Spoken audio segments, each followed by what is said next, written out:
Sorry about that. I forgot to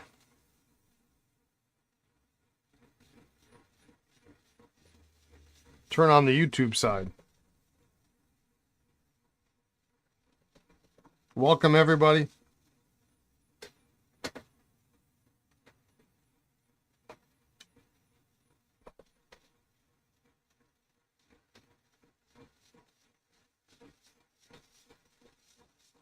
Morning, Gabriel. I tried to do, what I do is I turn on the, David, hello. I try to turn on the streaming first, and that runs my Twitch ad, and then so I don't have 3 minutes of, because I have people complain that, you know, when they come view it afterwards, the beginning of the video is like, 3 minutes of nothing, 5 minutes of nothing. I hit it just as I go live, and I just forgot today to. I got to hit another button on another screen.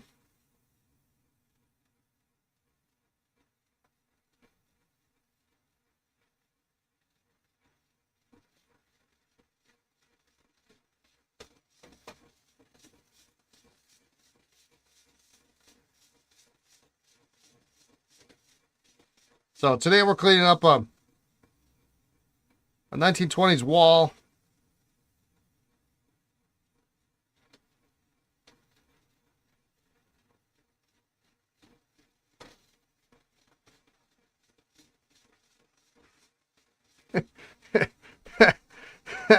You have an aerial Kulik on the site. Somebody else buy it, please. Yeah, it's not a terrible price either. I mean, if you like orange, it's a bright, fun pen. How long do you think the stream was going before you figured it wasn't? It occurred to me that Russell said something about, you think Brian took a nap. And then I'm like, oh yeah, maybe. Yeah, plain water would look nice in your pen case.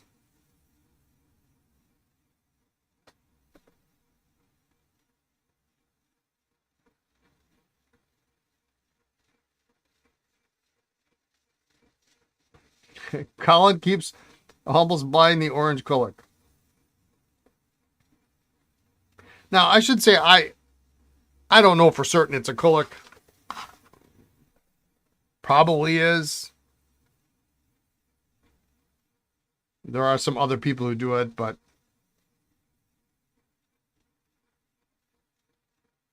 boy, there's a lot of ink in here.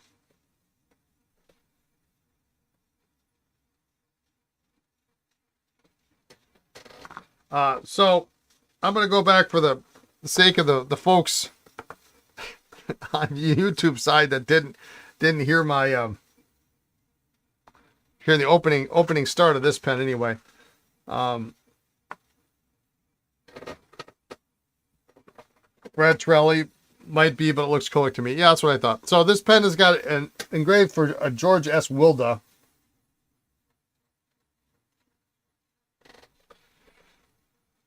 Born July 9th, 1904. Died January 27th, 1945. He was only 45 years old. He's got his name engraved right here on the pen. He was an employee of the Rar Malting Company. He was injured when he fell off of a boxcar at the plant, and he died of a blood clot 2 weeks later. No, actually almost 3 weeks later. Three weeks later. He was assisting other plant employees in moving freight cars on a siding near the plant when he slipped from the top of the car and broke both legs. He was employed by the Blesser Brewing Company for 2 years before being employed by the Rar Malting Company. He was a member of the Brewers and Maltsters Union and the Eagles.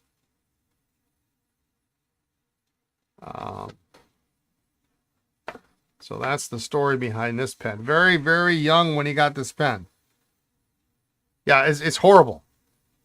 It's a horrible story. But when I did a search for George S. Wilda, and I don't know that I've ever looked him up before, because Wilda is a kind of a unique name, it came up right away. would have been a very generous gift when new. Yeah, I mean, he was probably, if he was born in 1907, he wasn't very old at all when he got this. Number 4 size.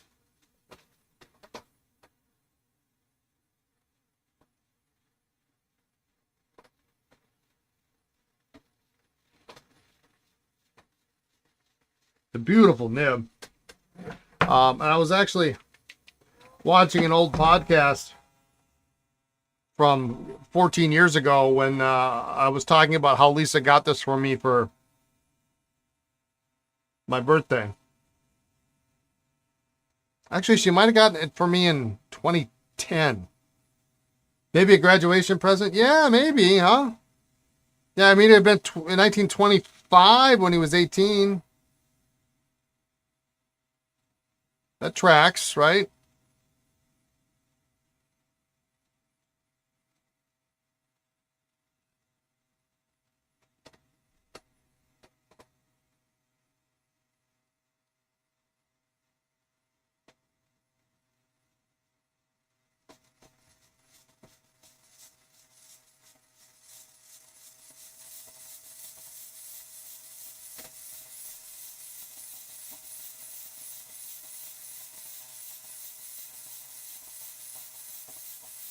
I can see why there's pliers marks on the section.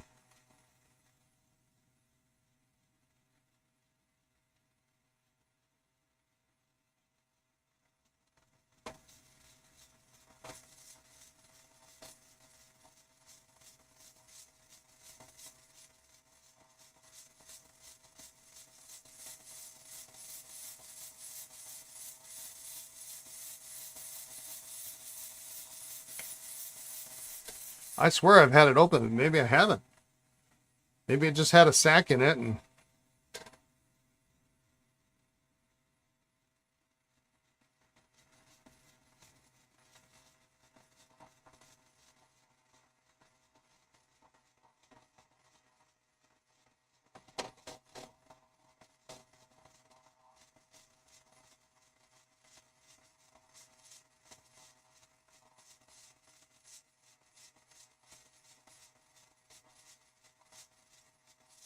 wow.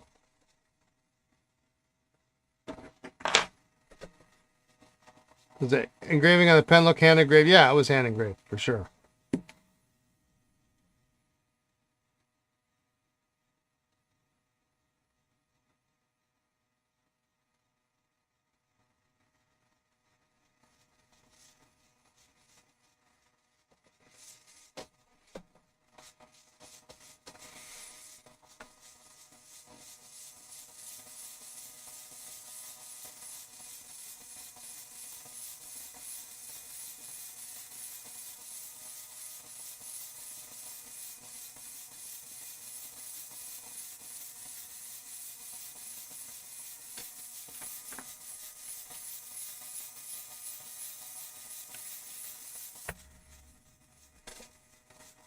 I don't know why it won't open up.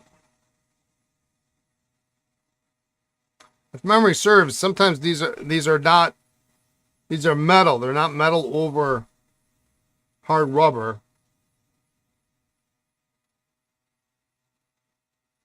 Although the section most certainly is.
And hard to believe it doesn't open up.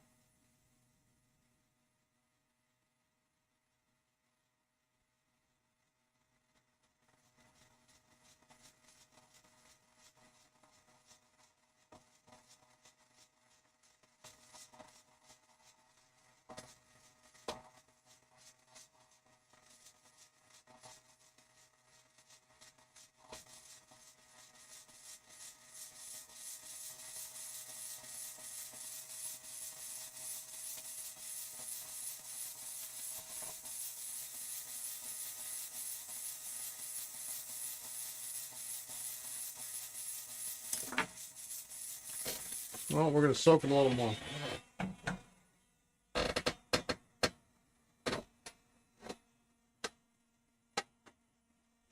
This might be very short-lived.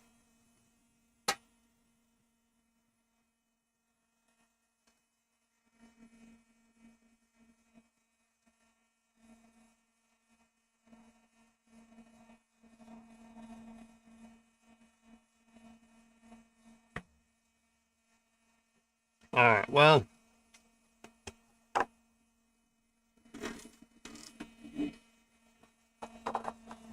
kind of keep an eye on that.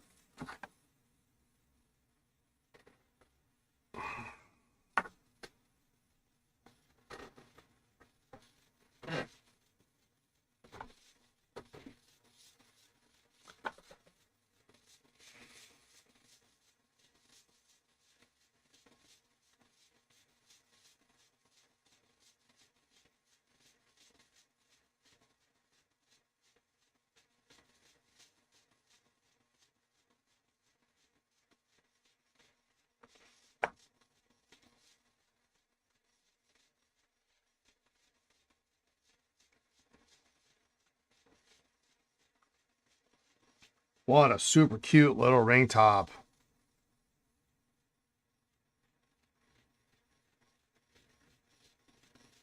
I don't really need one, but it is so nice.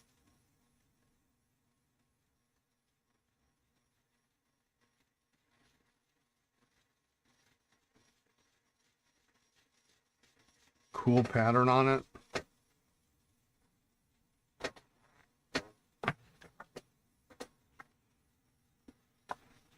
Was that the pen from yesterday? Yeah, cleaned up all right. So far, anyway. We got a nib on it.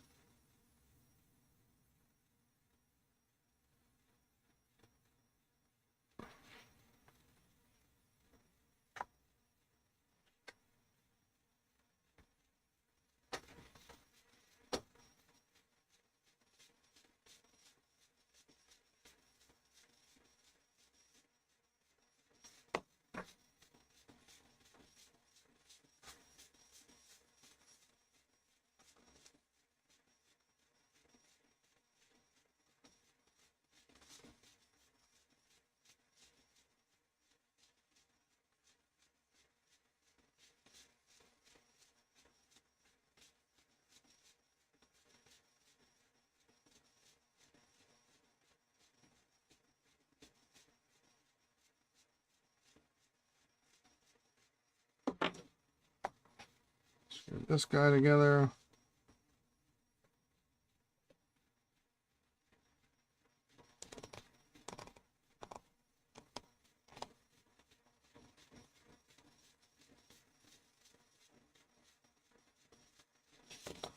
Just for fun, let's see. Let's try this one. Yeah, it works good now. Unbelievable. That's crazy. This needs a lot of help. It's got a lot of dirt and schmutz on it.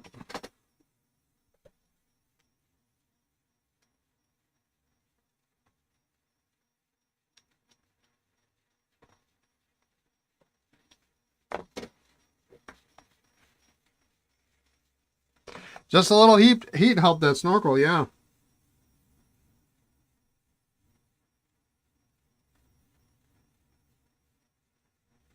That's a new technique I'm going to have to remember because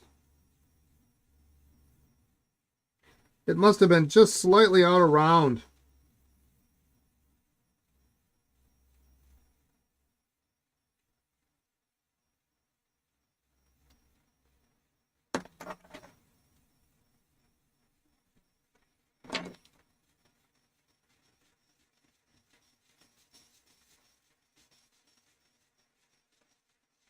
And it wasn't much, too. You'll see more as they age. You've had to do it once or twice.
I really like for these to be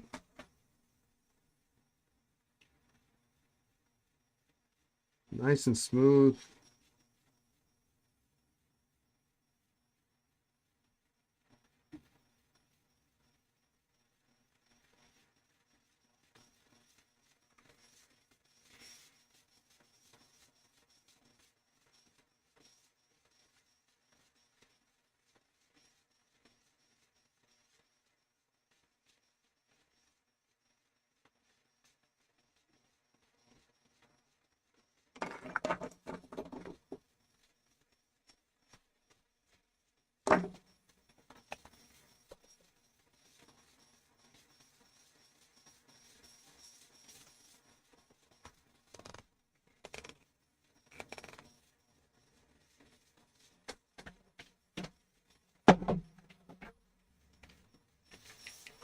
Little something in the threads that just don't want to make it easy.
The Repair Shop. I love that show.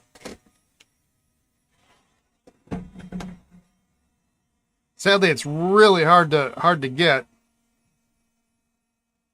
I end up having to watch it on YouTube.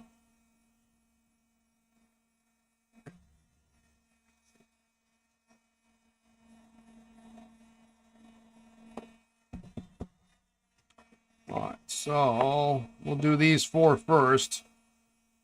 These need some serious polish here.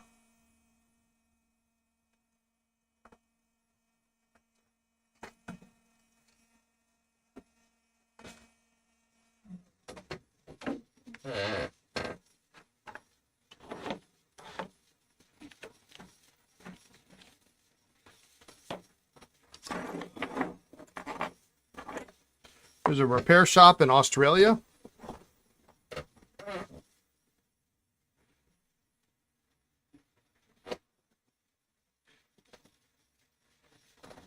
The repair shop was one of my, when Lisa was in Chicago for a while, that was one of the shows, like, it was kind of a feel-good show for me that I just watched. Because it was on Netflix or Peacock or something.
Little bit dry.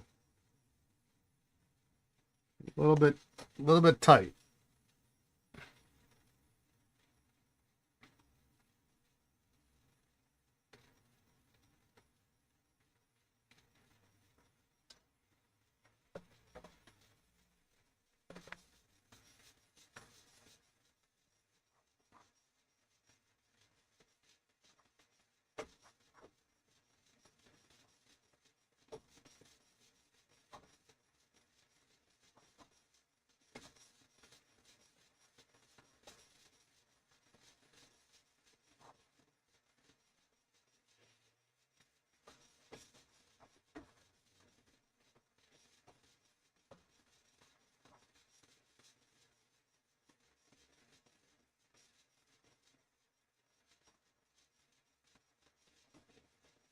I've always liked these dark green colored touchdowns. I thought there was a really nice color. Really well with the gold trim.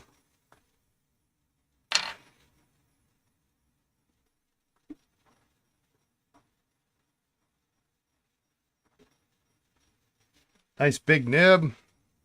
Two-tone.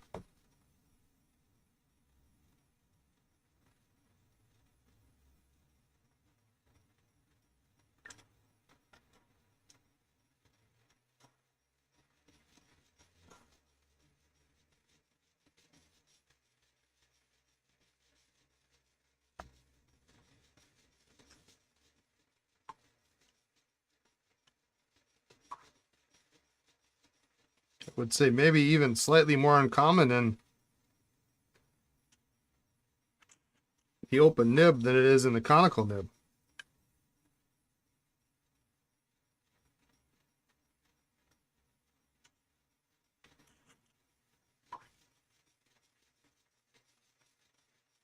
David would probably weigh in on that one probably a little more clearly than I, but I certainly haven't seen nearly as many. That's a tough one. That's a tough one to find, or that's a tough question to answer. You've seen plenty of each. Okay. Well, I know I will refer to your judgment because I know you've seen more of these than I. You know, it's got kind of a nice little patina going on there. I'm just going to leave that. It looks really nice.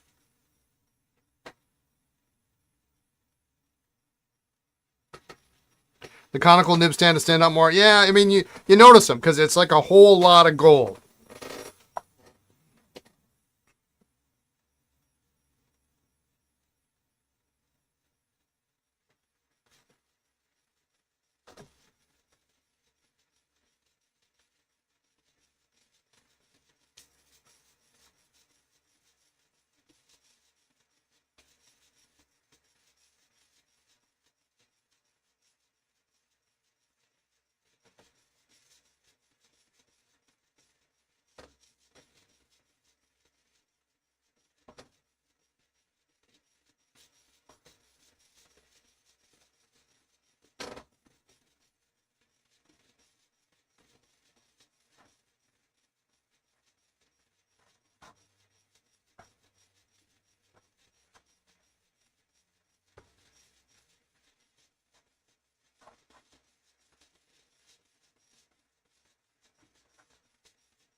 You think it's close to 50-50 for me, but I haven't paid close enough attention to make any kind of certain statement. Well, starting today.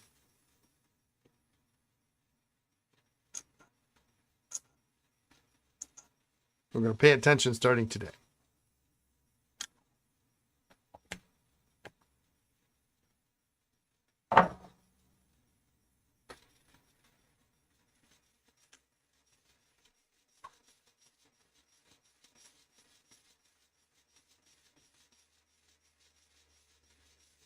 Either way, I like them. I love those first-year touchdowns. So good looking.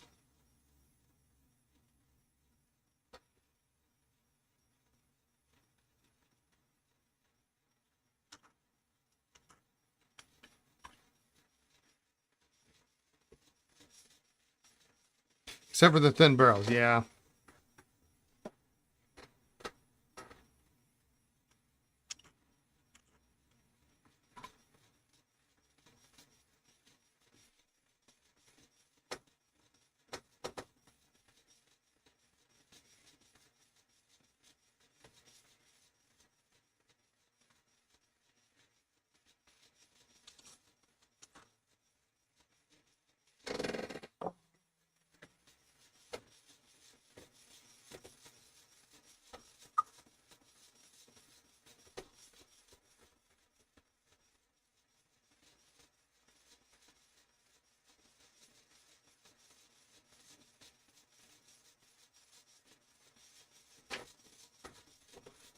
Sometimes the one thing I don't like about touchdowns is sometimes it just doesn't feel. I mean, they feel and they don't feel like they.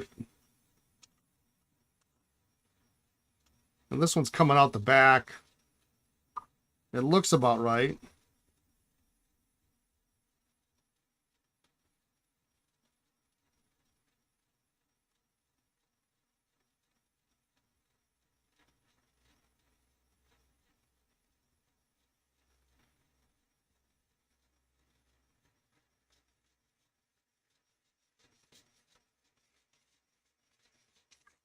Yeah, I guess that looks good. Inset nibs with a short fat sack and no protector. Huh? What do you mean?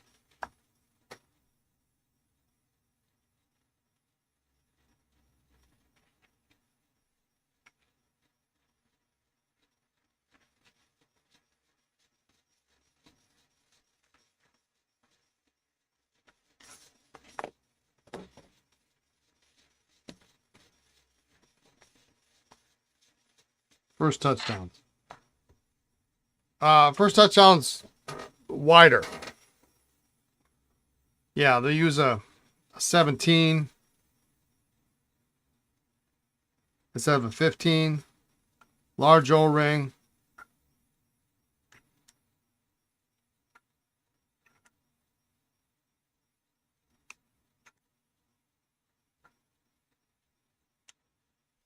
There will be a sack protector, yeah.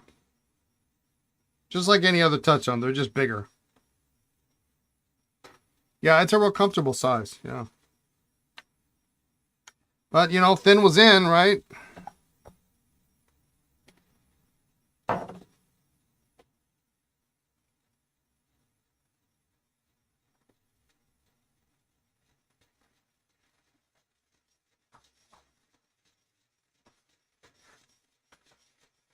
There's no sack protector on yours? Well, you're missing a sack protector then.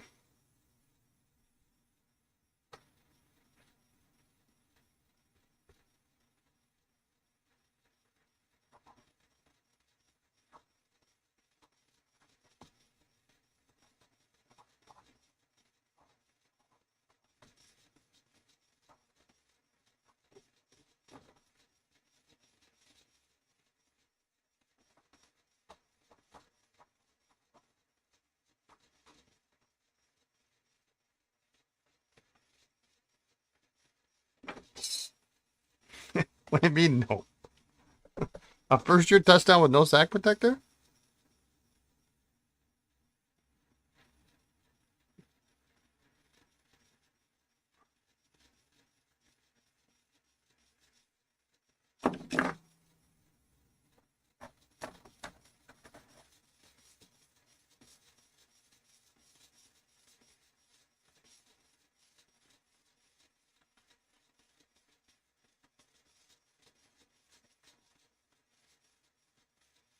I have to see it to believe it. And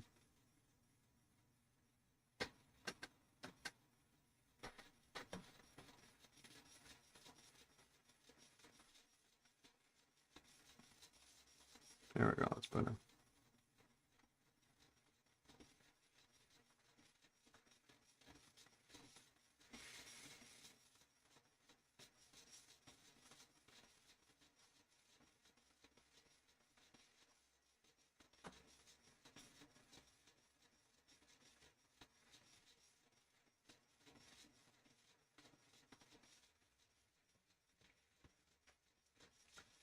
Plastic tube inset nib. Send me a picture. I'd like to see it.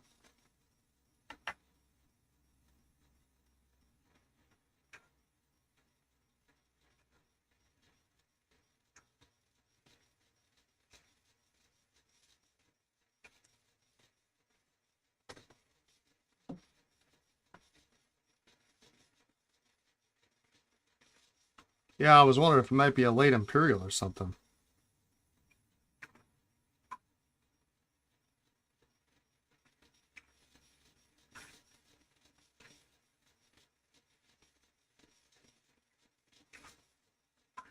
David would know. I've seen enough to be very dangerous, but... Oh, yeah, that... Every touchdown Sheaffer ever made had a sack protector. Yeah, that's what I thought. It is quite visible. Well, visible enough.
from Corolla. How you doing? Thank you for the raid. Good to see you.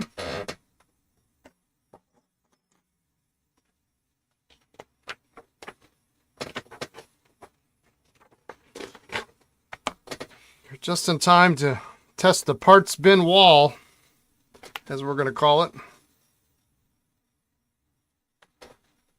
What a cute little pen. I do not need this. I mean, you were chatting about pens and inks, you thought we'd jump over here? Yeah, well, absolutely. But isn't, like, if you make a pen out of the parts bin, isn't that kind of like a free pen? It's so small, I can barely move the lever inside the Waterman bottle. Maybe I get right of first refusal on this. I mean, am I ever going to use it? No, probably not. But shoot, is it cute.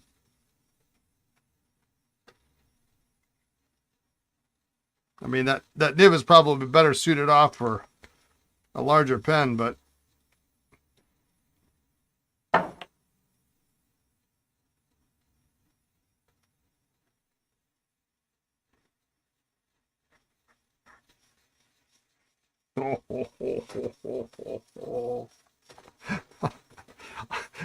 you can tell. It's a bit late for your collection. It has a lever, so it's kind of new. Yeah, but it's an overlay, right? I mean, it's not really an overlay. It's a metal pen. I mean, that's an overlay. So does that count?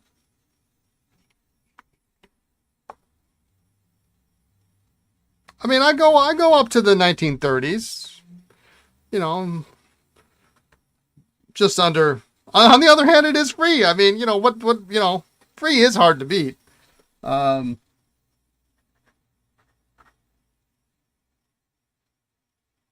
This is, what did we say? This is Elsie. Elsie, I think it is.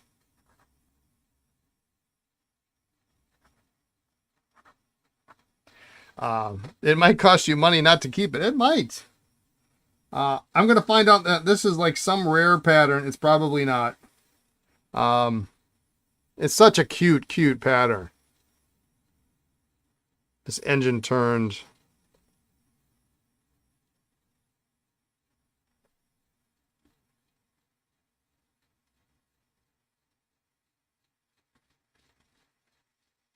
And that cool lever.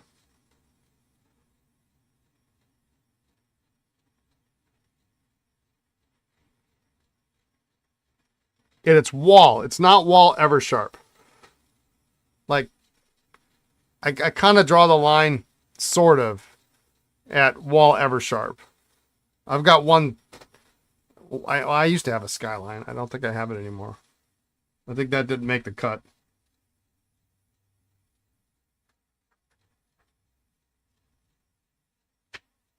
This is where we have a raffle for the pen with the money going towards the green smoking jacket. I gotta find the green smoking jacket. It's gone, man.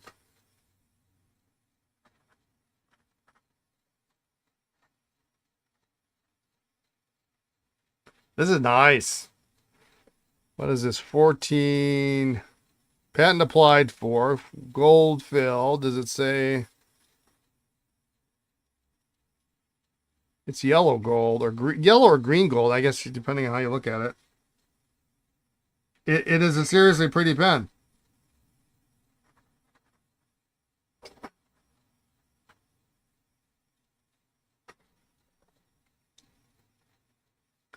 See if you can put it on a podcast and sell it before even taking the pictures. Well, I'd want to take a picture of this one, I think. For at least for.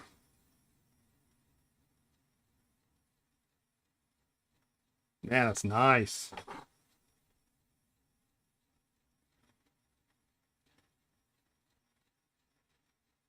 Some schmutz in the threads.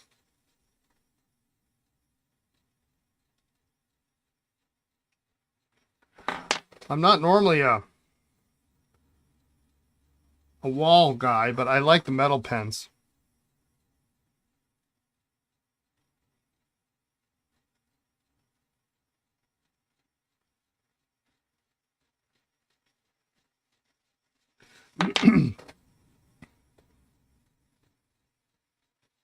This will probably pay for some of my poorer decisions at the upcoming Chicago show. So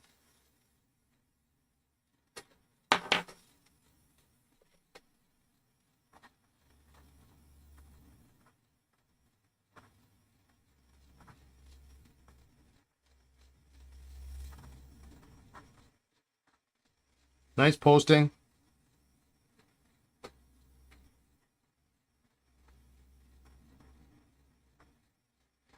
I just want to write with it. It's so nice.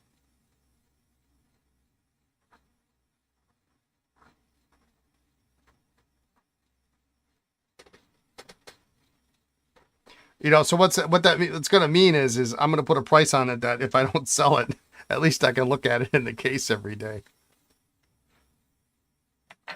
That turned out all right. That's really fantastic. What a great nib.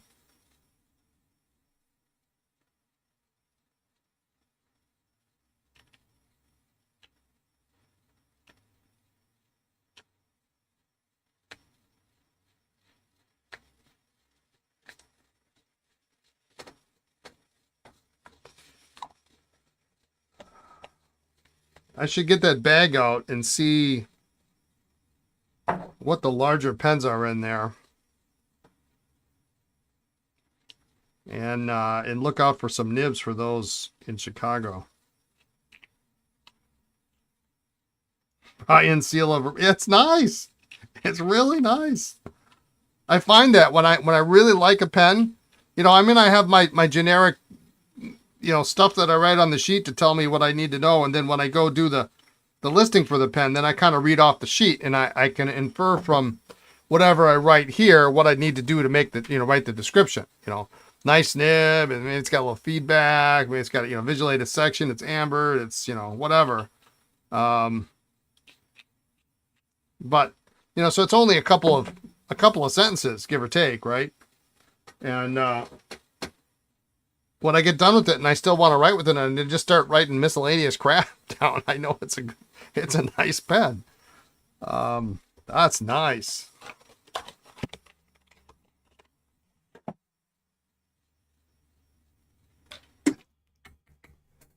Almost if by.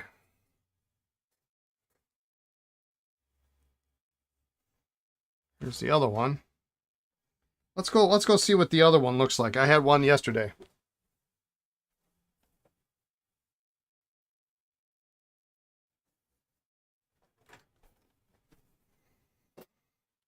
Do a before and after photo with another one from the bag. Yeah, I mean, I really ought to do that more often.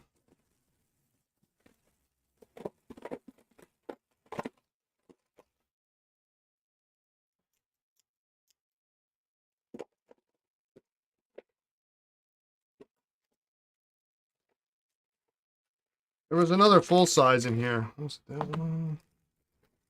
Oh, nice.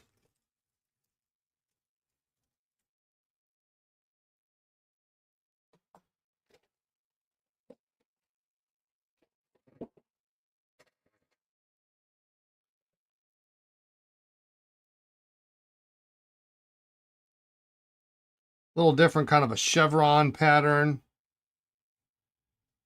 Same style clip as this other one. Oh yeah. Yeah, we need a nib and a section.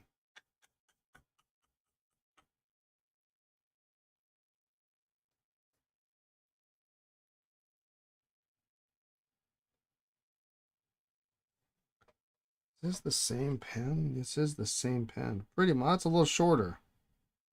Maybe number 3 size.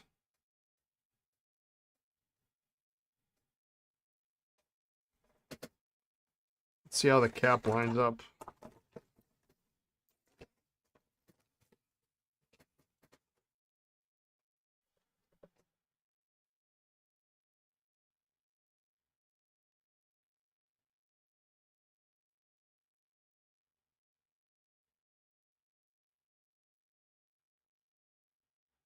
Yeah, a little bit smaller.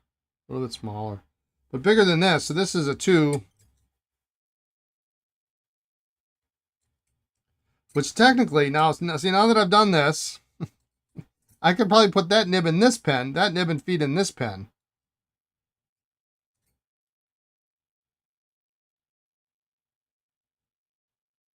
At least you don't use AI to write the description.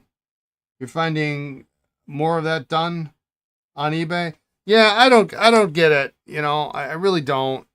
Why people are doing that?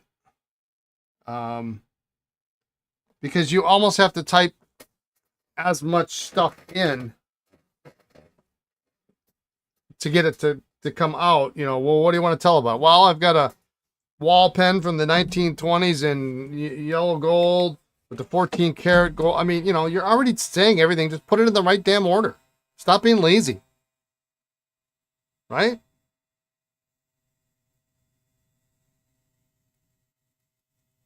Maybe I need to take some of these to the Walnut in Chicago and see if you can help me out with some parts.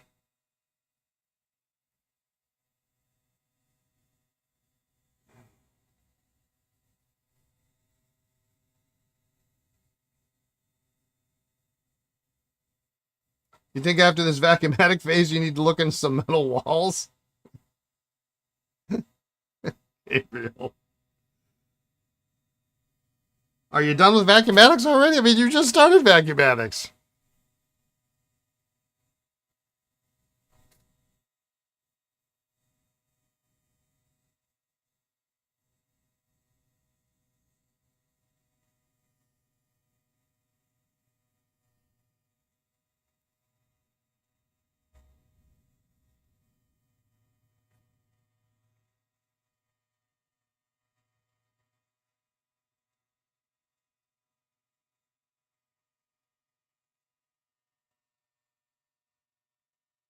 Let's see if I can get this out. I got my Chicago pile all started.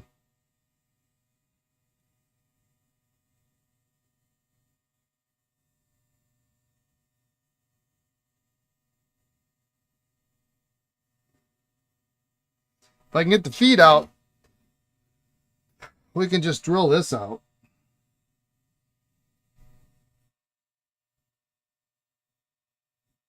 You want an Emerald Standard? Waiting on that one to come in. I love those. I love standards.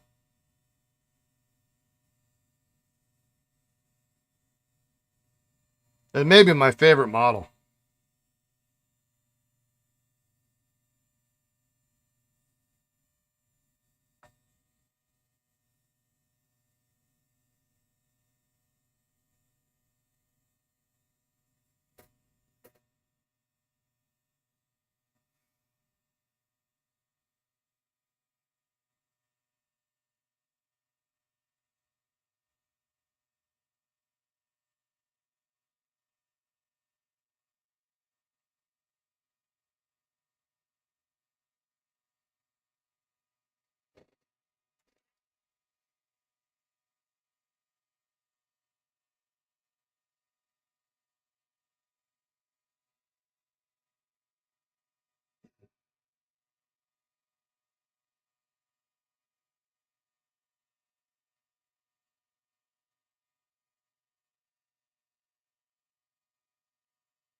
I hate the thought of having to destroy this feed to get this out.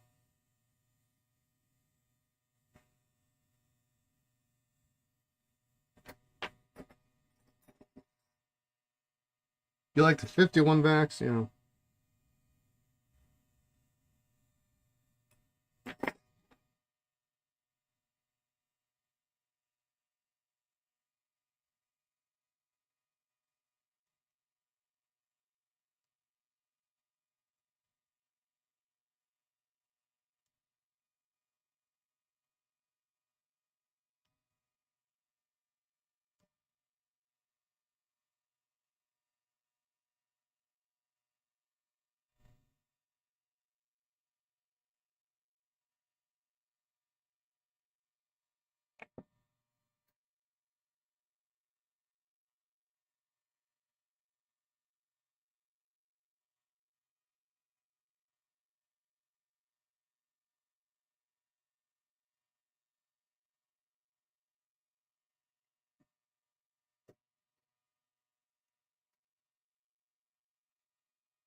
All right, well.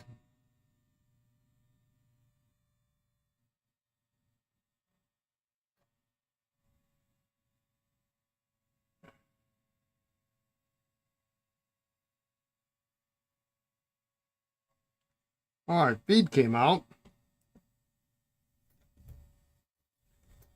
A little bit warped, but we can deal with that.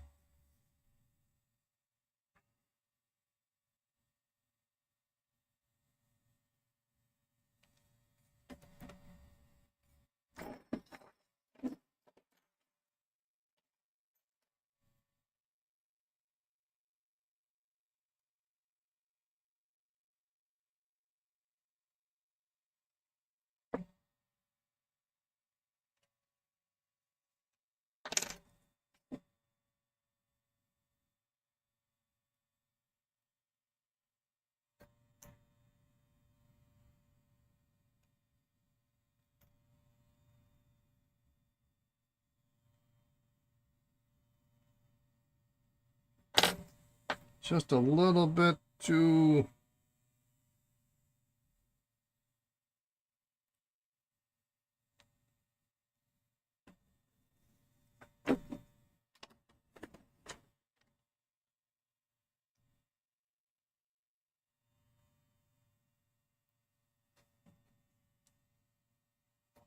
I need something a hair bigger than this.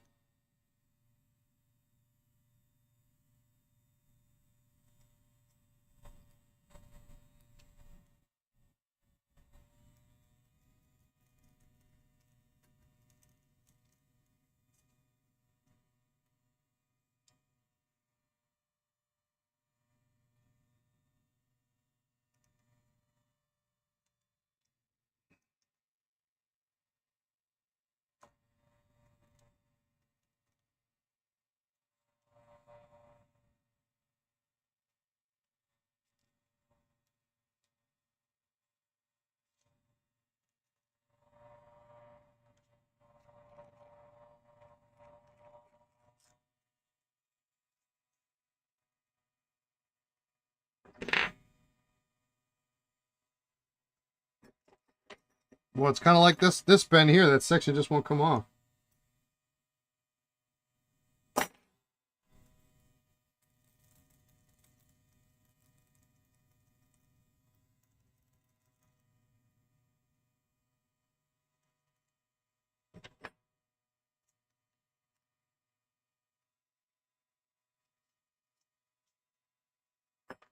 I might actually have this pattern, so I were able to fix this.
Yeah, I need a bigger drill bit. Let's see. What else do I have in here anyway? Are these big enough?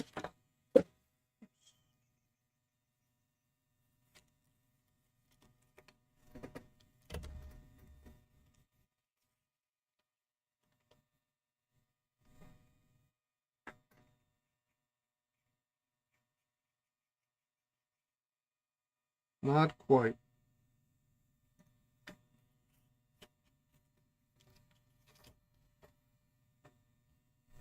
Well, it's a step in the right direction, I guess.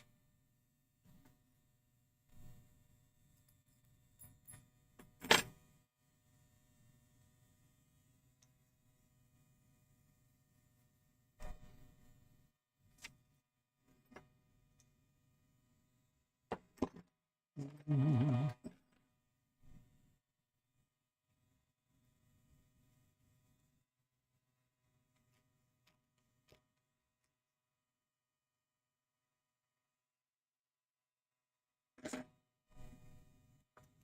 let's do this. Let's put that back in there.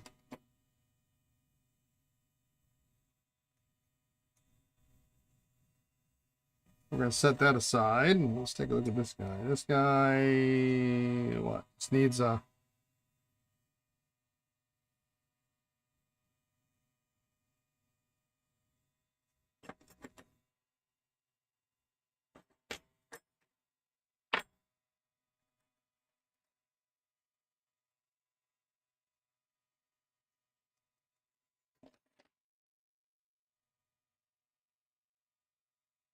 We'll get the section off of this one.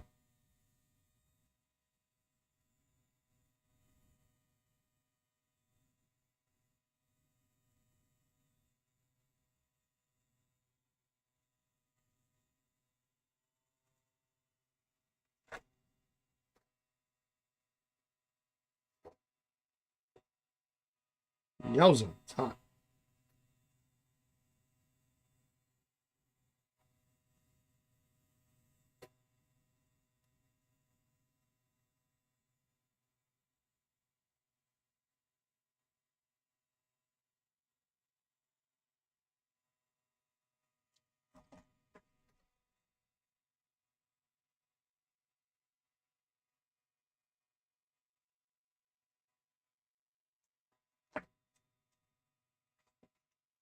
Mm.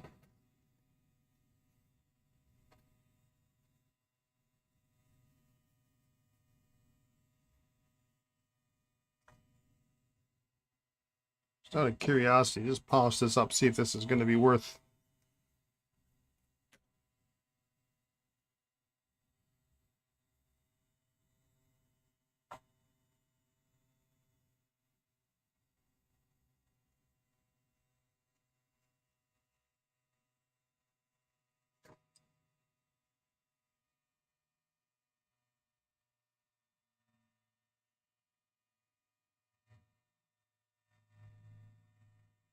With this ugly patina is hiding who this guy really is.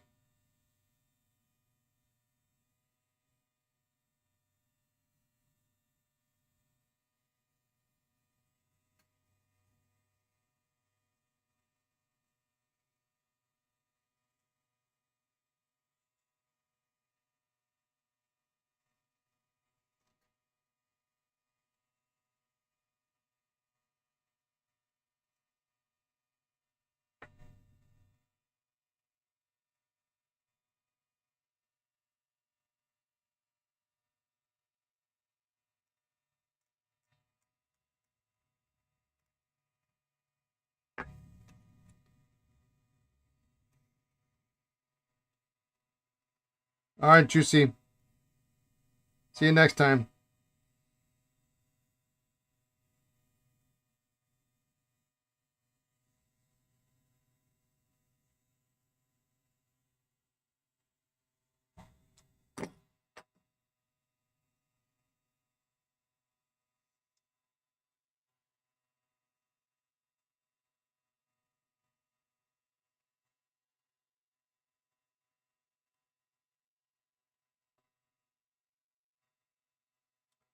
I don't need another problem pen. Let's stick with 2 for now.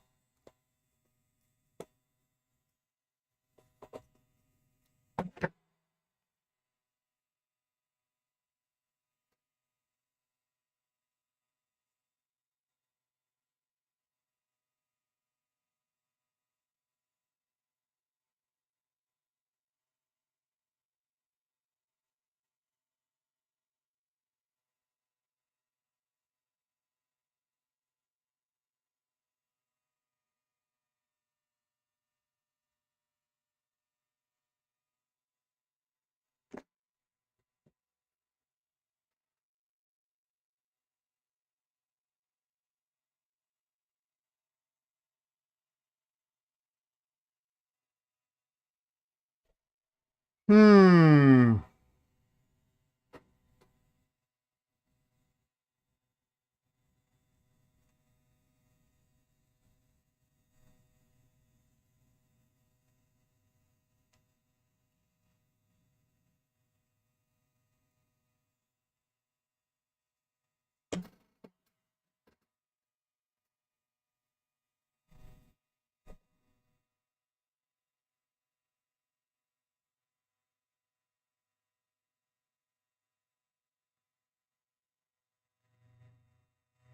It's a lot of heat.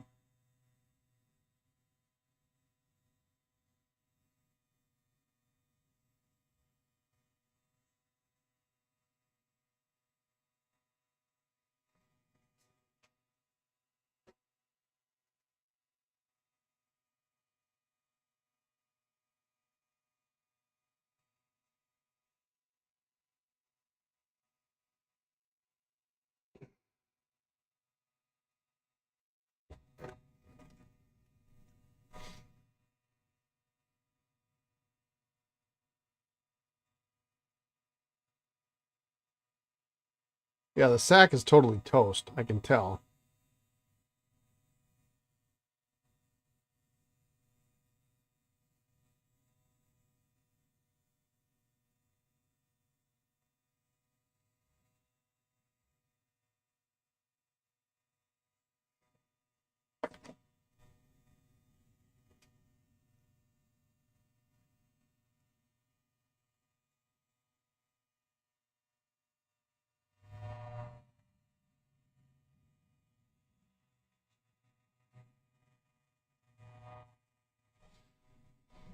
Hmm.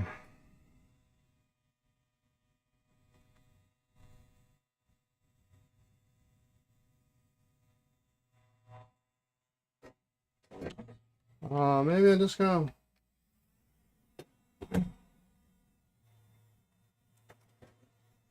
let it soak. I hate to get water in there and not be able to get it out, because if it gets in here, it will start to wick its way up into the barrel.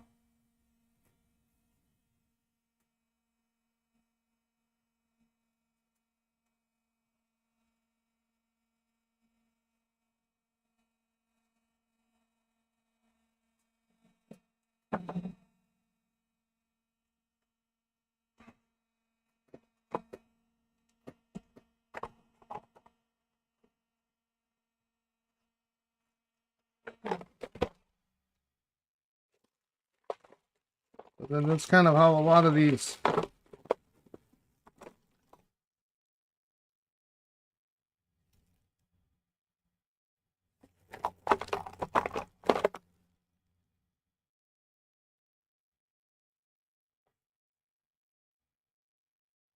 And see, now there's a nice little number 2 nim. This is a silver plate. Oh, silver filled.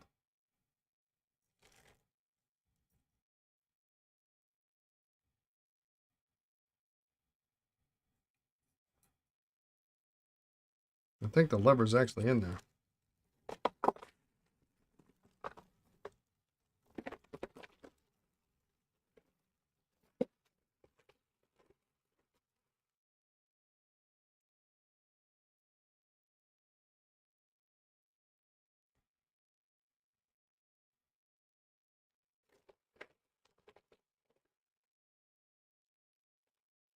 Hmm. Well, it is what it is.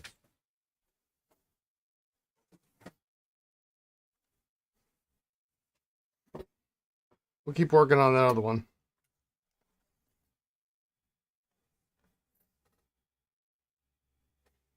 Very aggressive salad spinner, probably clear most of it. Yeah, I just don't know what to do. I don't want to. My fear is it's going to snap off like that other section.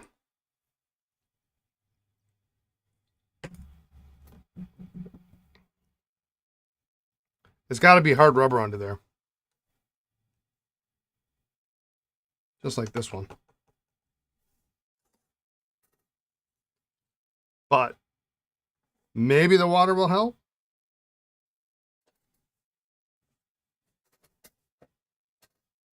I don't know.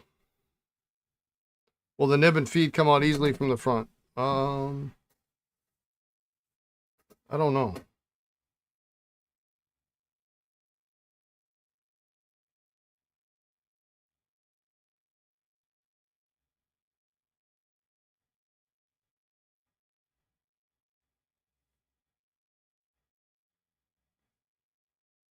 No, I don't think so.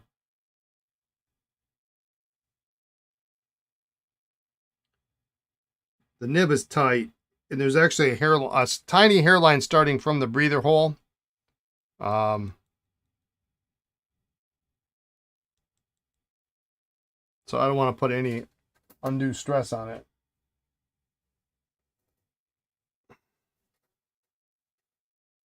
But I would have thought, well, I mean, that's a lot of heat I put on that.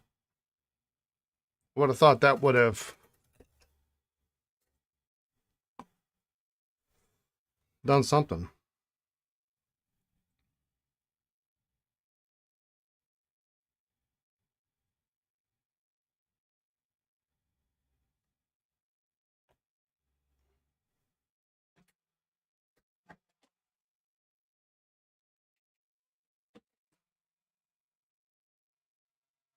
Did the electrician get all the work completed today? Supposedly.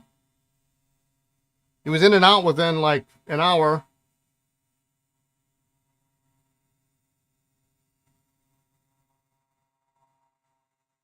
We'll find out next week when the inspector comes.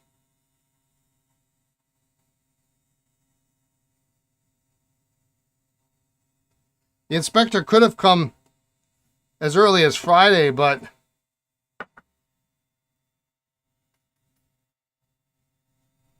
I'm not doing that. You know, it's 9:30 to noon. Well, you know, I got shit to do, man.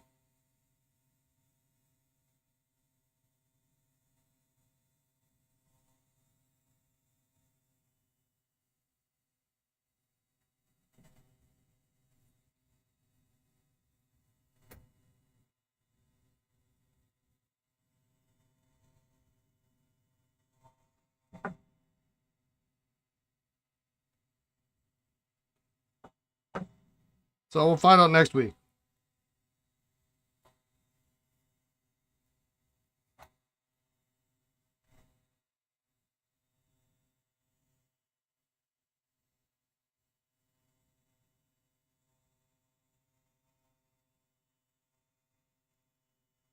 Fingers crossed.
All right, and last but not least,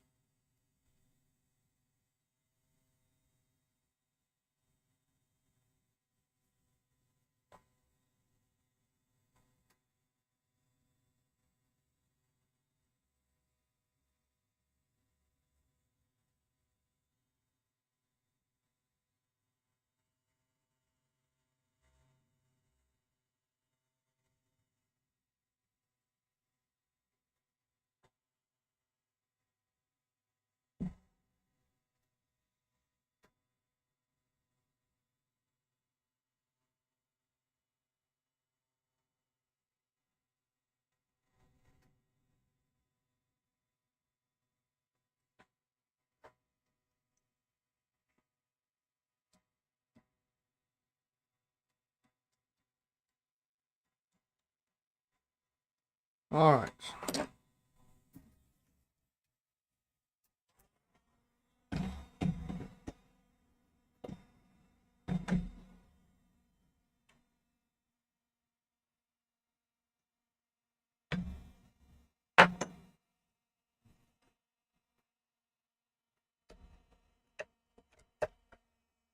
Well, it's 3:30. I don't feel like I've accomplished much today. I guess I got 4 pens done.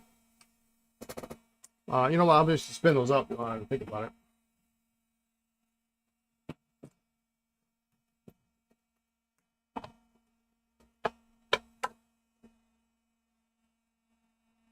Did clean out my salad spinner this afternoon.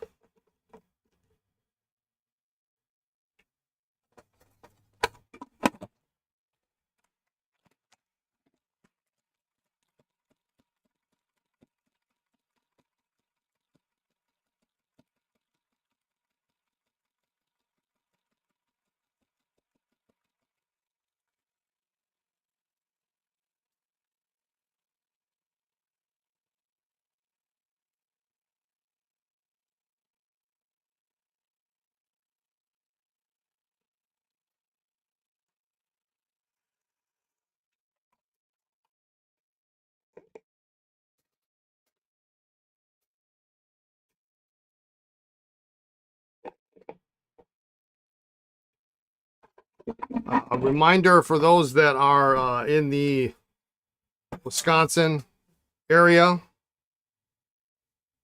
particularly Appleton, this Sunday is our pen club meeting. The topic is TWSBI. We have one of our club members is going to bring her massive and very impressive TWSBI Eco collection along with the rest of her TWSBI. She has other 580s and minis and who knows what else. I'm going to bring a few pens along, so it'll be a fun little TWSBI show and tell. So 1 to 3 on Sunday at the Menasha Festival Foods Community Room. If you need more information, just shoot me an email if you're going to be in Wisconsin on Sunday.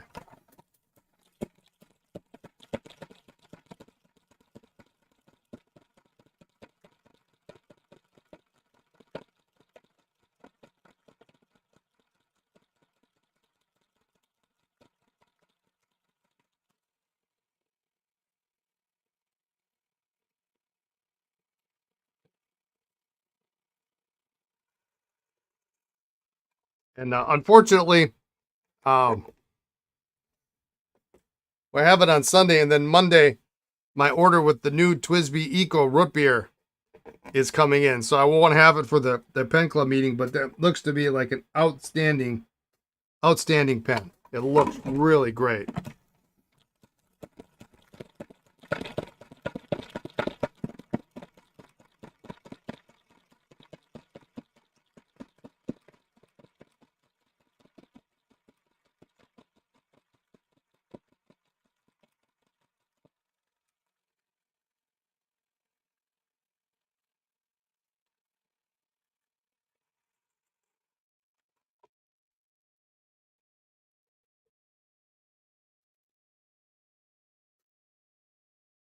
And this one I'm gonna try posting it just so I can get it out of here easier.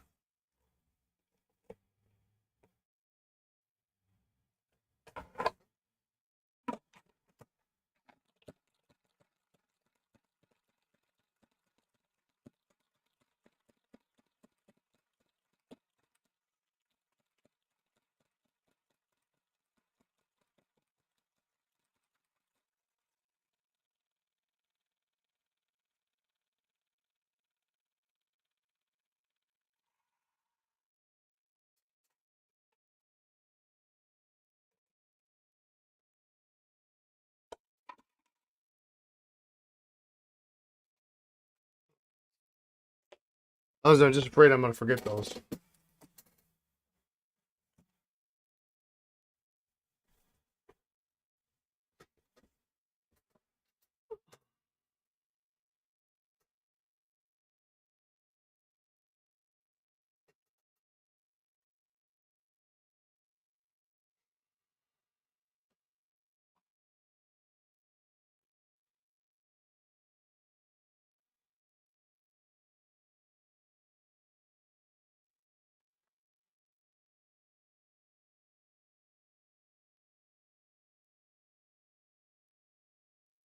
Oh, we're finally getting down to fewer and fewer parts here.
Morning, Gary.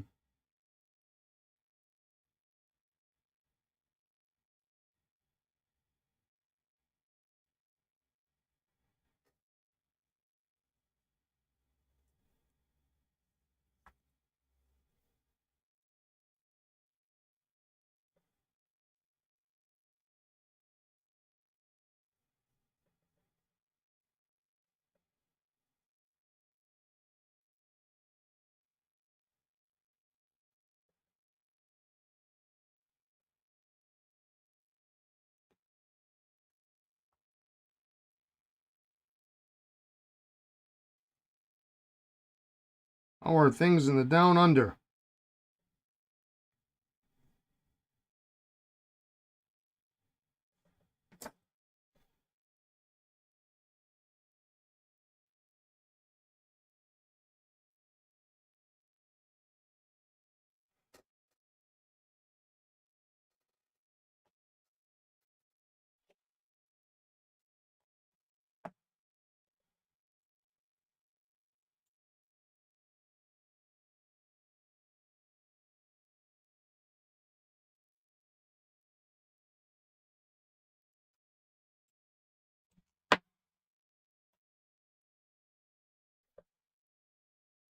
The horse did not win yesterday. Started to get cold. No new pen for you this week.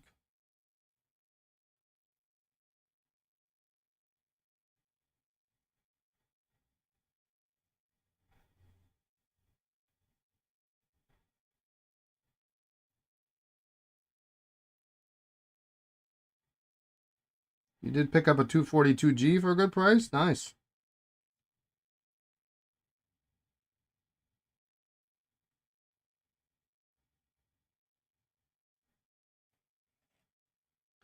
I had to laugh today. I was reading the news, and you'll find this funny if you haven't already read it. There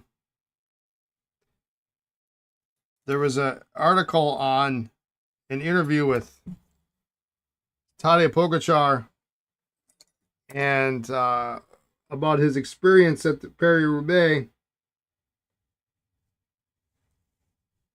and the Shimano neutral surface bike, and he called it a word in Slovenian which translates to wheelbarrow, which I thought was humorous.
Cleaning some of the old shellac out of here.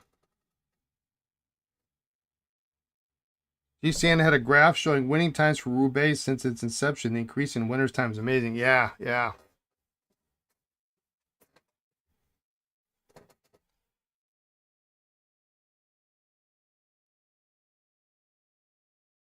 I guess, you know, it answers the question. You always see these neutral service spikes, but you never see somebody take one. Another report said something like they're from 2015, so they're like 10 years old.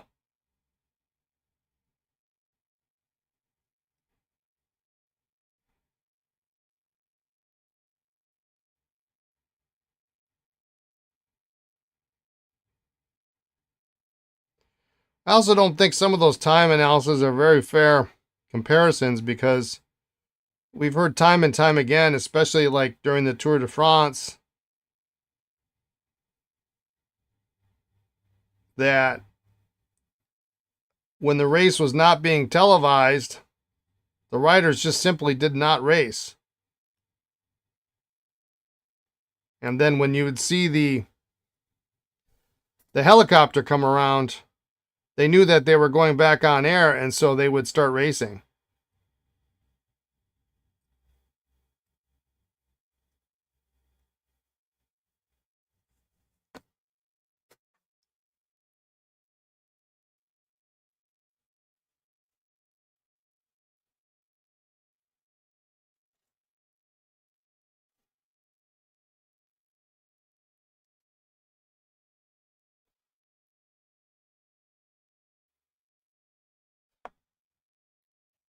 I thought that was an interesting observation.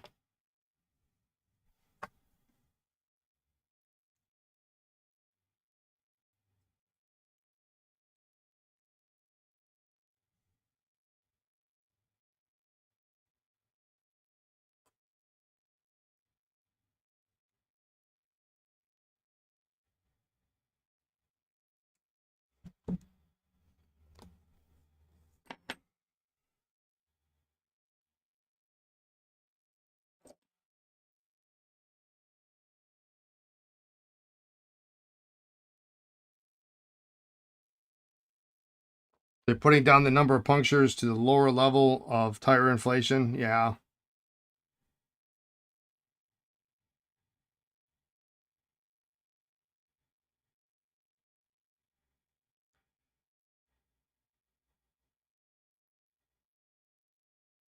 There are also so many things about the sport that are different now than they were 10, 15, 20 years ago. It's almost impossible to make a comparison when you consider the number of feed zones, um, spare mechanics.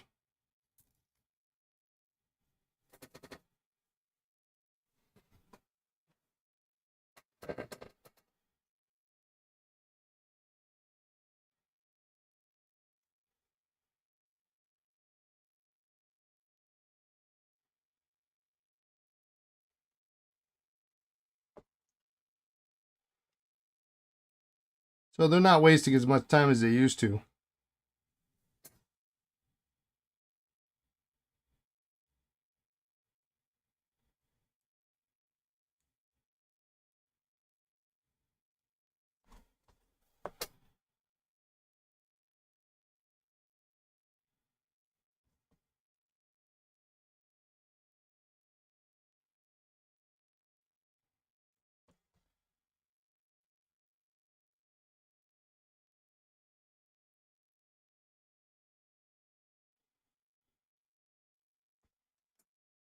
It's not quite far enough out.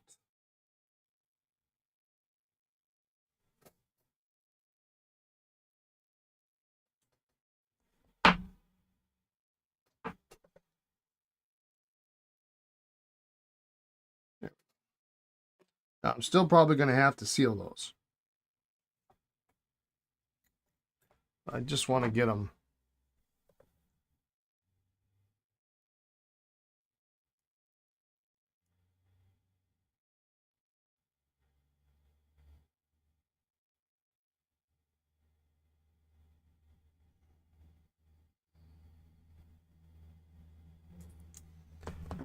Training, technology, and food liquid management is so much different in the past. Yeah.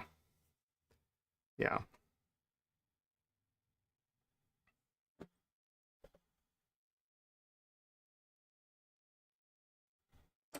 I'm sure you've seen it, but the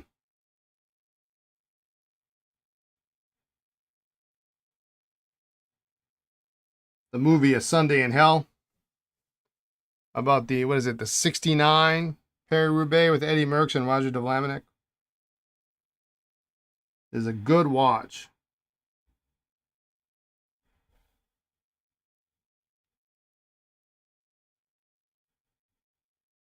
Yeah, good. You saw it. Yeah, I'm about due for another viewing of that.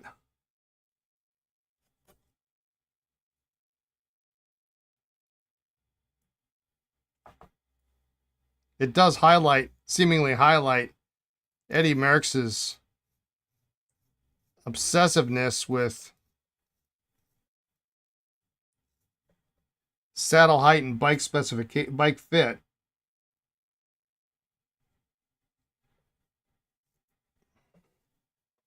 But I believe most of that was due to the accident he had early on in his career that left him in a lot of pain.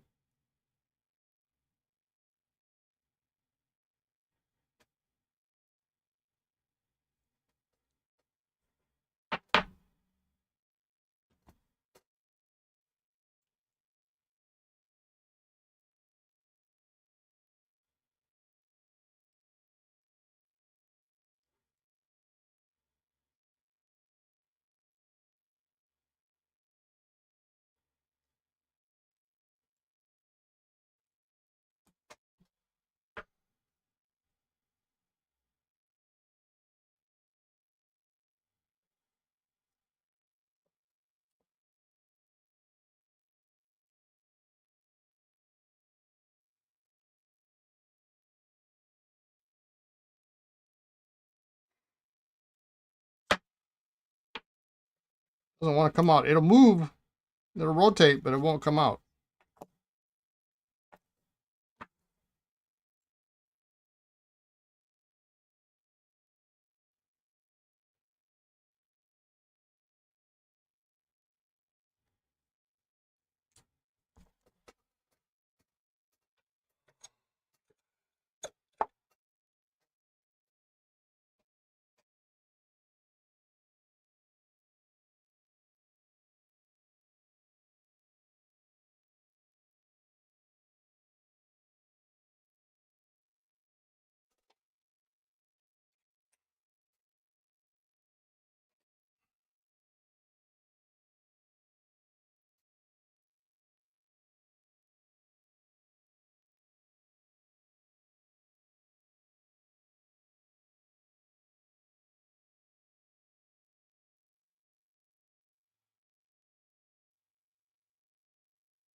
It won't come out.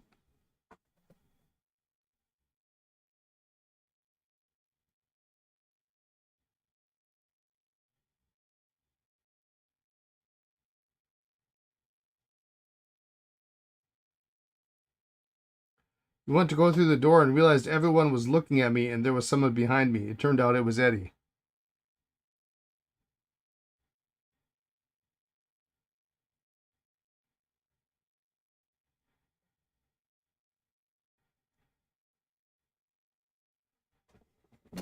He's in the hospital.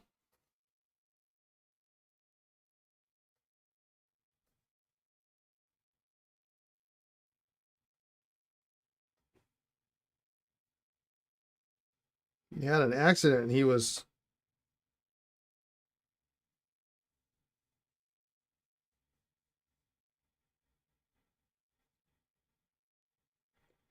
really quite laid up.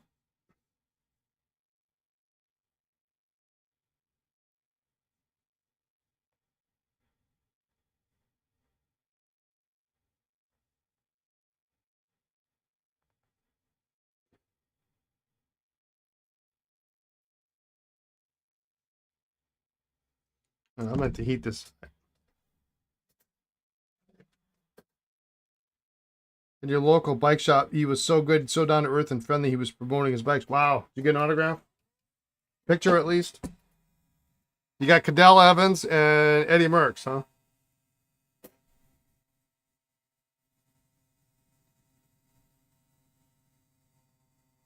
Yeah, Eddie Merckx. That's right behind you. Truly the GOAT. No? Okay. That's too bad. I do have an autographed picture of his.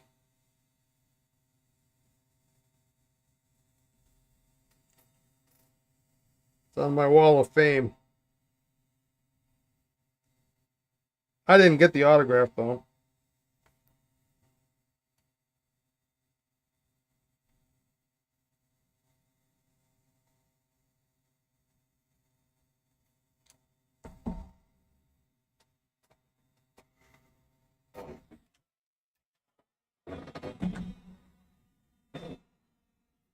Last summer, I was Lisa and I were on that road trip to go buy those 500 Esther books.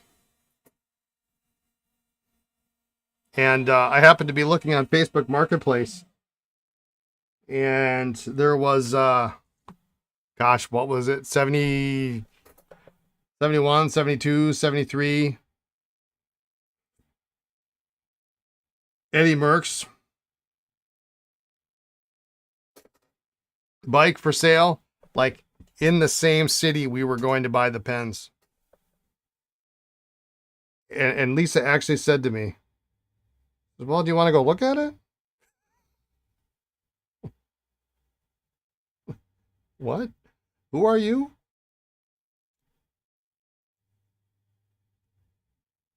No, I don't want to go look at it. I'm going to be coming home with it.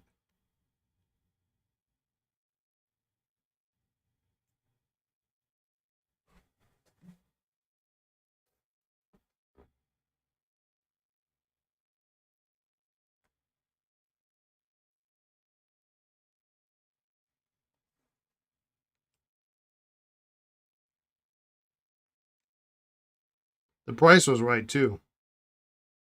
That's the hard part. When the price is right, I don't know what the heck I'd do with it, though. I'd hang it on the wall, is what I would do with it.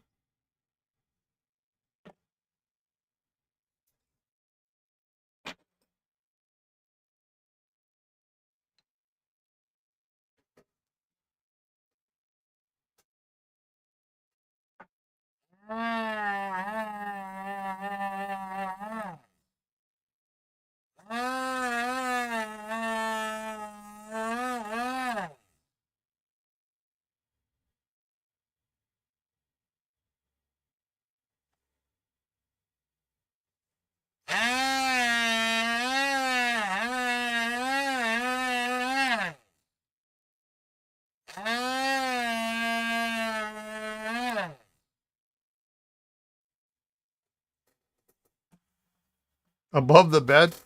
Not if I'm smart. Not if I'm smart.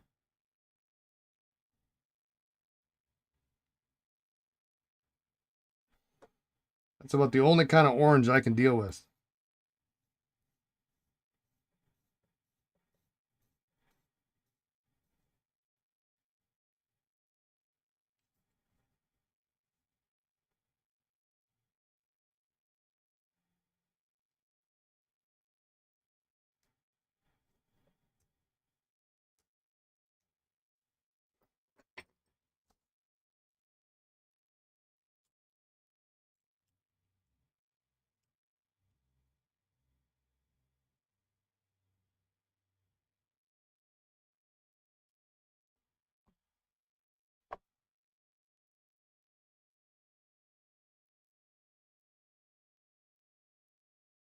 All right. I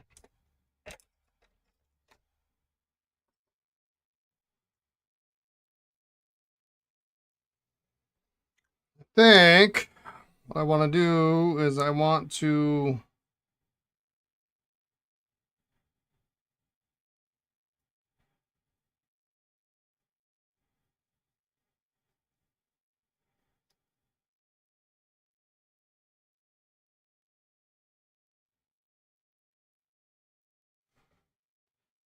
Just put a little bit of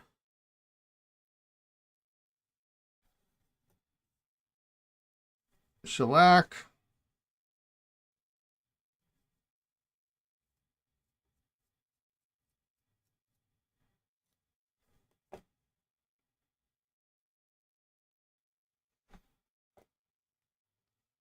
On these.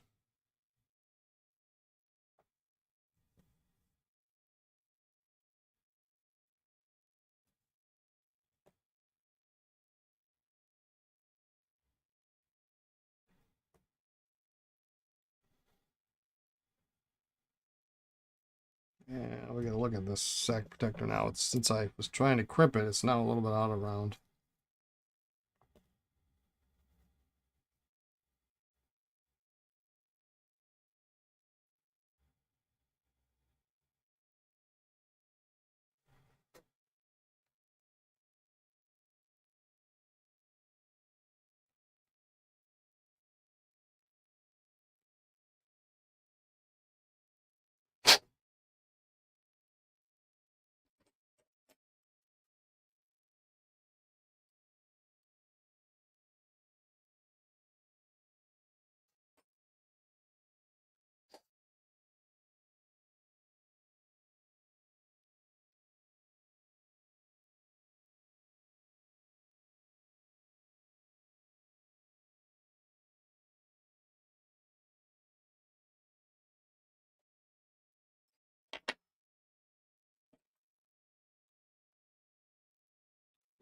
Okay.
All right.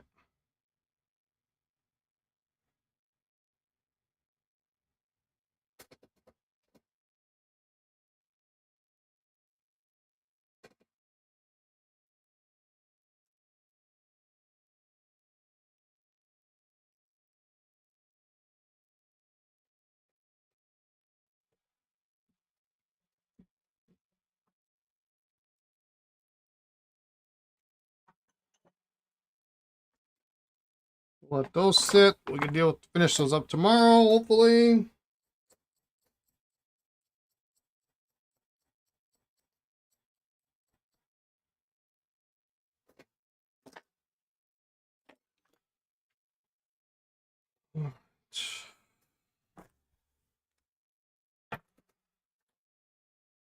Time for a little coffee break here. Oh.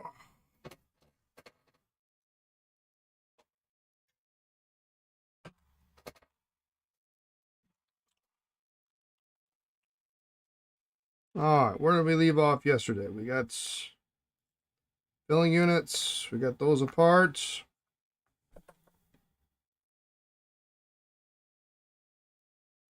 It's a little warped. You know what? Let's just try the Dr. G's again.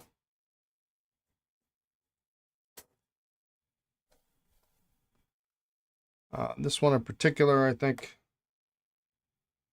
don't think this is going to get any cleaner, but let's just drop it in there for a while.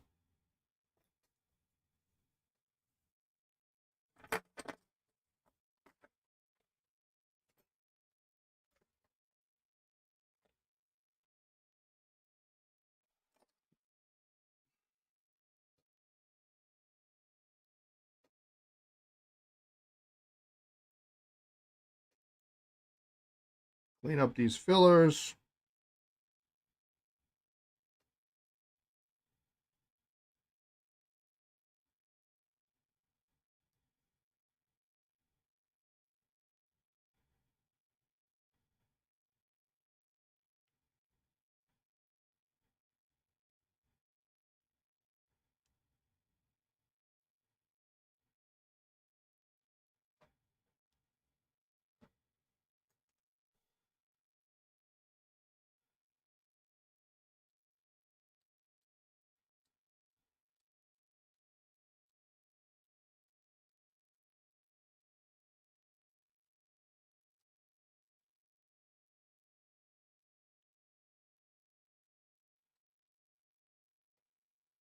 Pellet cup looks rough.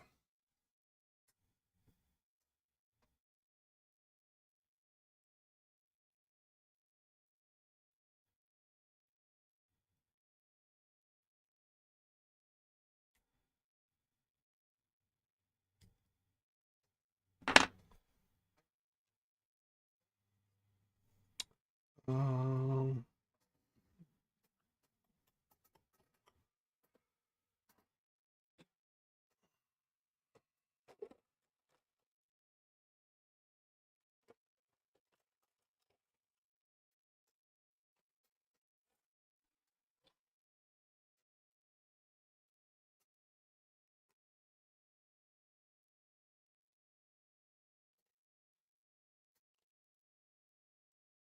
this is where I wish I had backup filling units.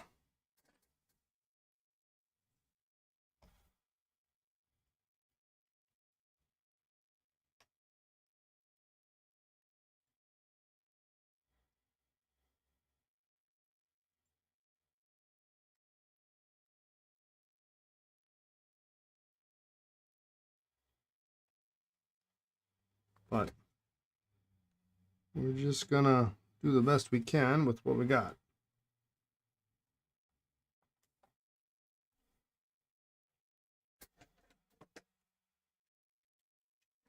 I think I might have. Do I have one extra? No, I don't have any extra. I used them all up.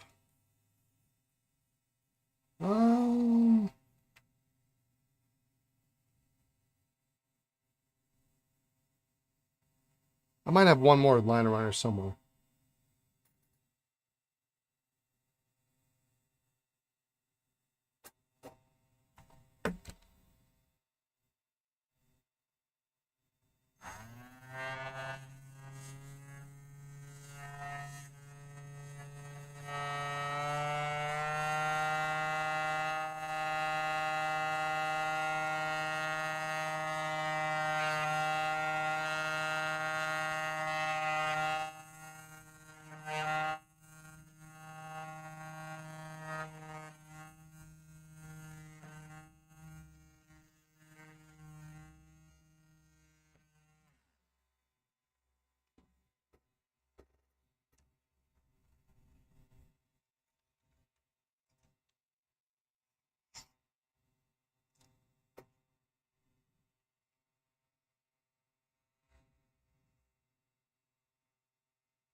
Well, that's unusual. That was the sack. That's the diaphragm. And boom. That came out. All right, now this one is held in place a little bit better. That's why I always like it if there's old crusty sack still stuck on there. Because then at least the ball doesn't spin. Or the pellet doesn't spin.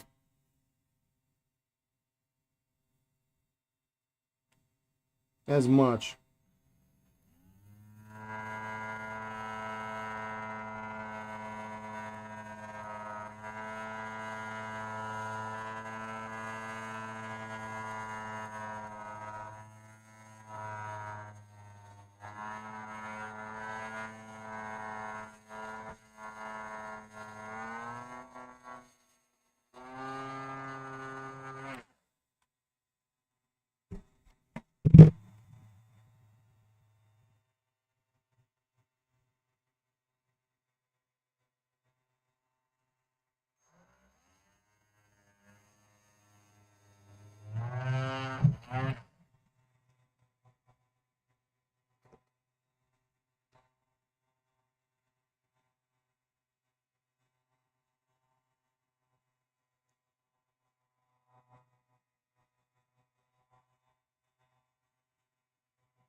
Cup is in really kind of a sorry state here.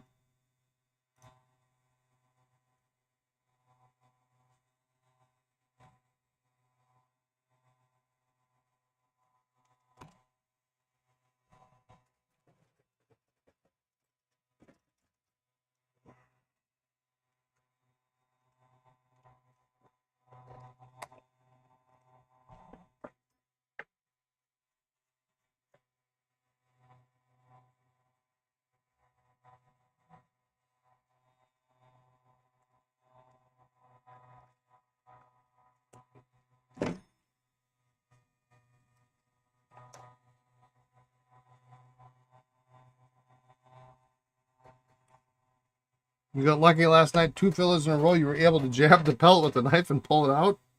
Oh my God.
Yeah, this cup is really bad.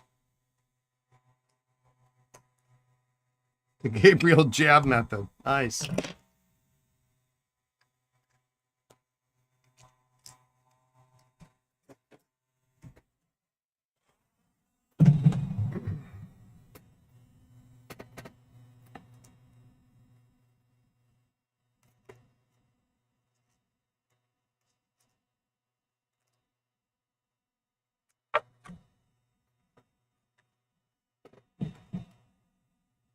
Ah, there is one left.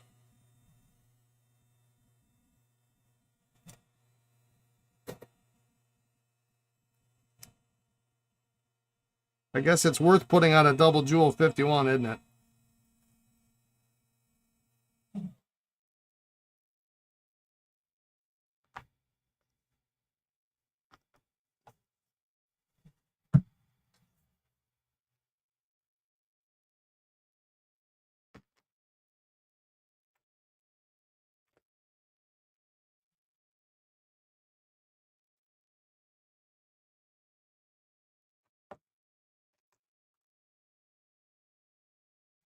like possibly replacement jewels on here.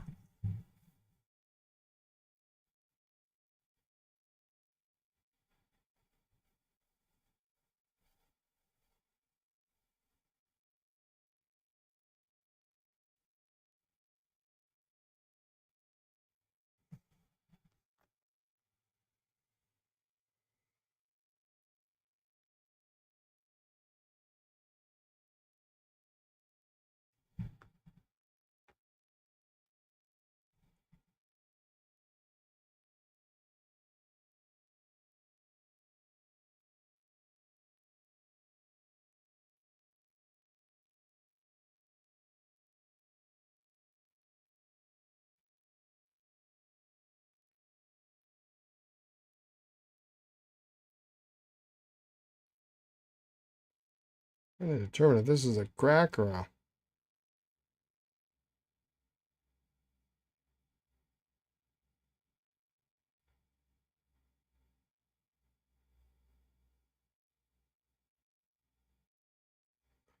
scratch.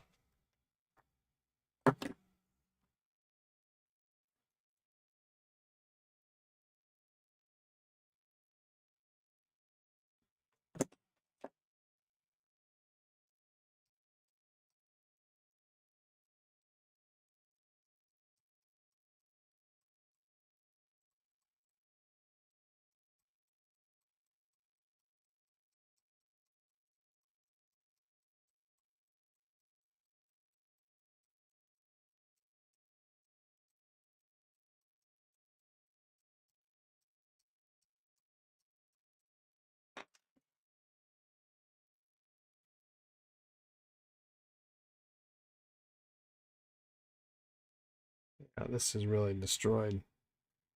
It's not a good filler.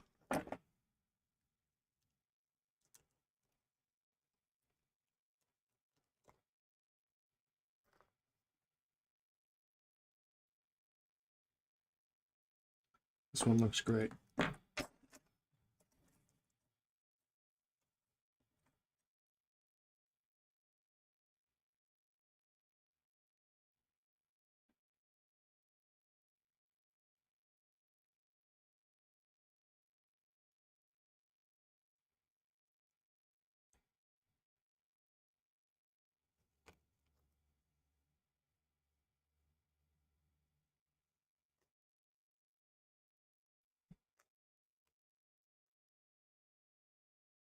That one we're just gonna designate to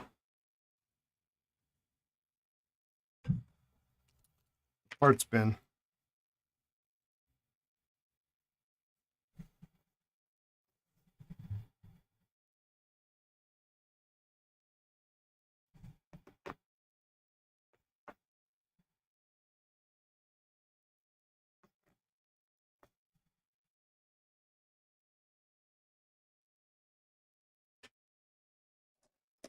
Both with 1944 date codes, fourth quarter.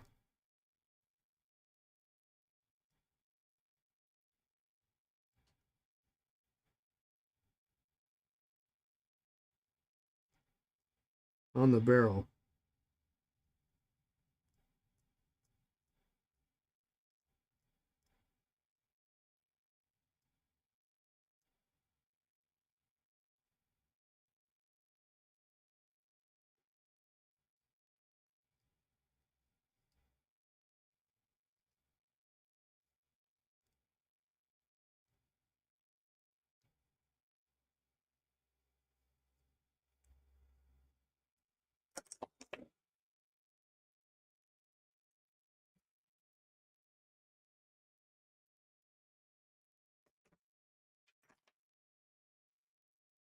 Mm-hmm.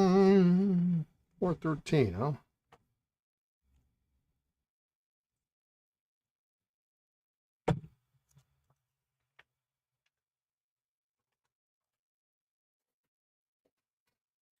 All right, let's get a couple of diaphragms.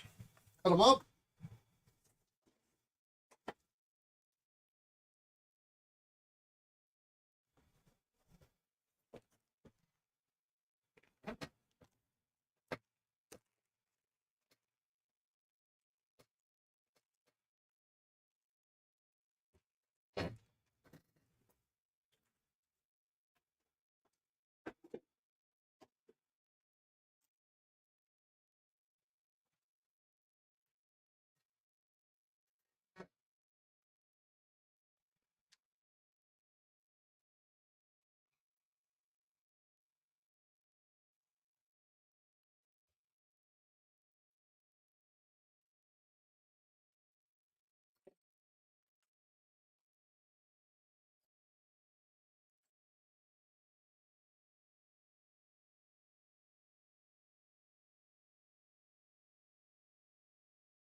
Okay.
Soak up some of that stuff there.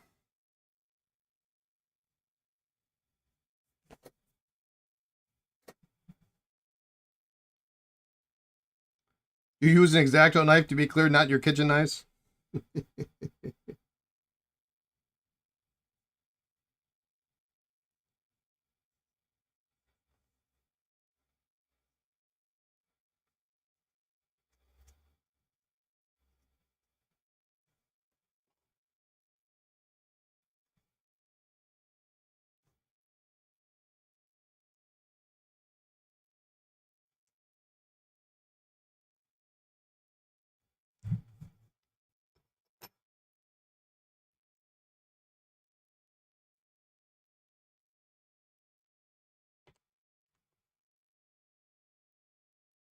Oh, that's nice. Gotta get those made. If I wasn't going to the Chicago Pen Show, I could probably get those made.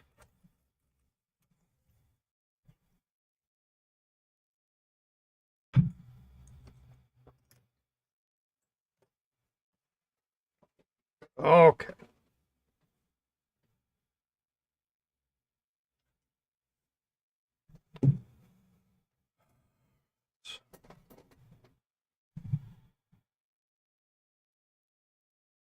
Okay, well, this one, before we even get that far,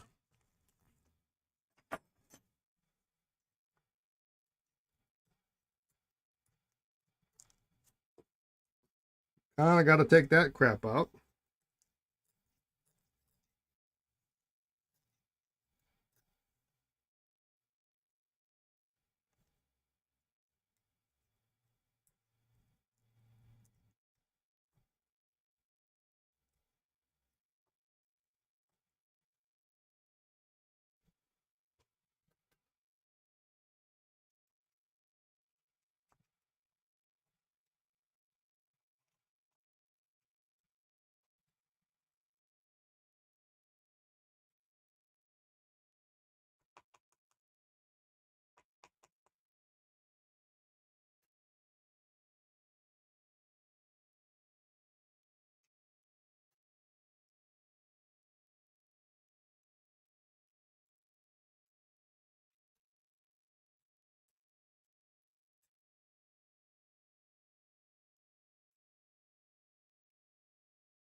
Thankfully, it's coming out in big chunks.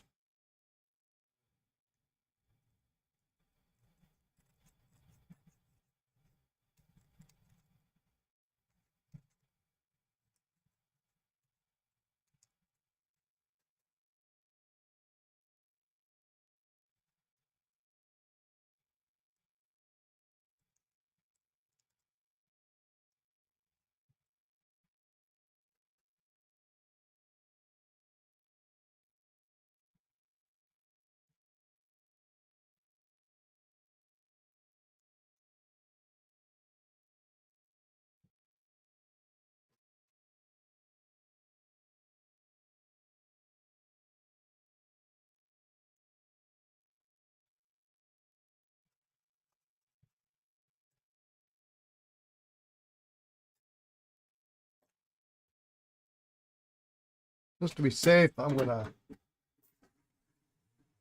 drop that in there. Let's see. I think this one came out completely.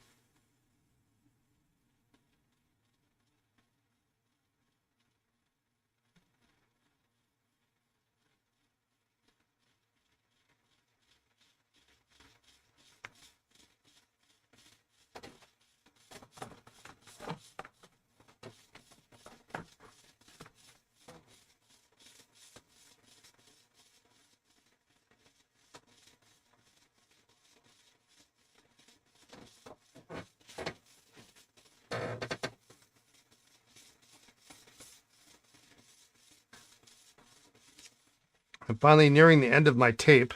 I have a replacement at the ready.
Oh.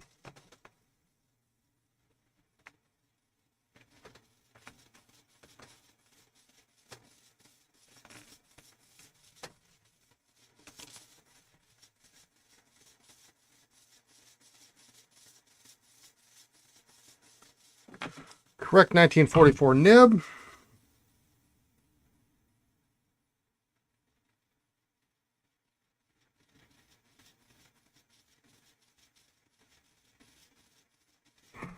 Third quarter.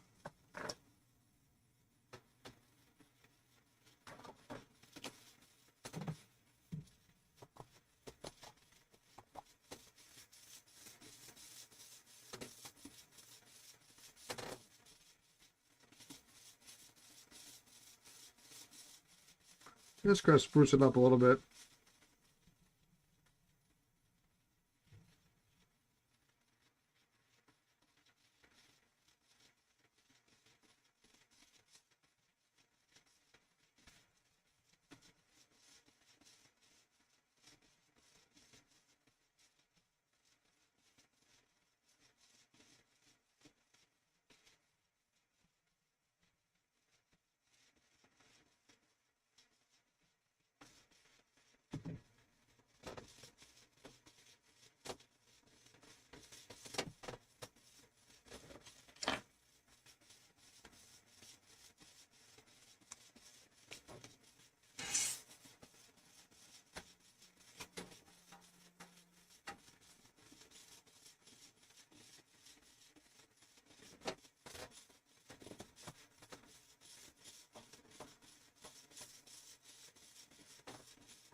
Just going to polish the back of this feed.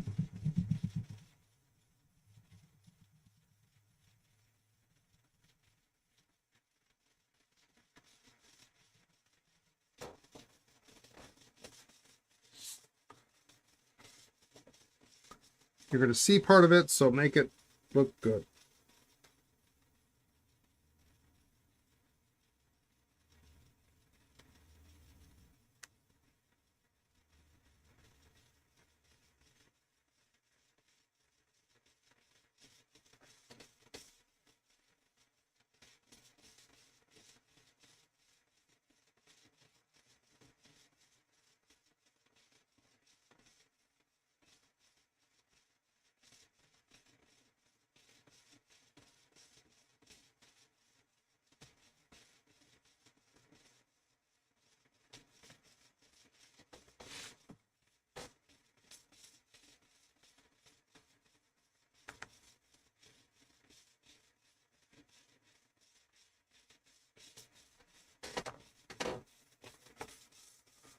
All right.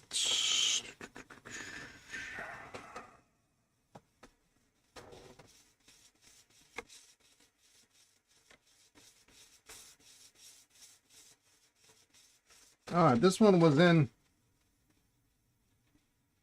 turned out all right.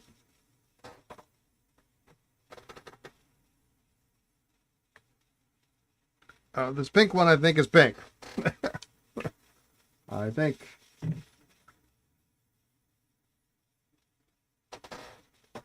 That's all she wrote.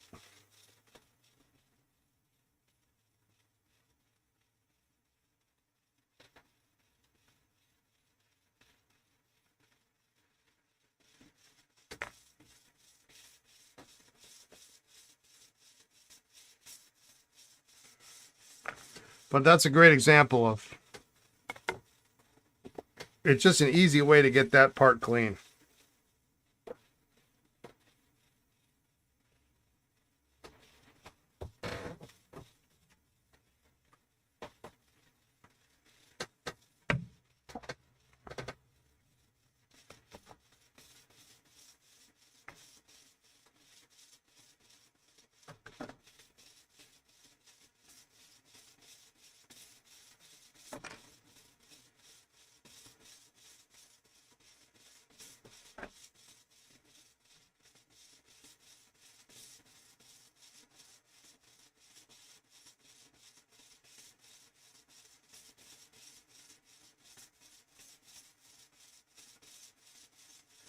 Throw some dried ink on the nib.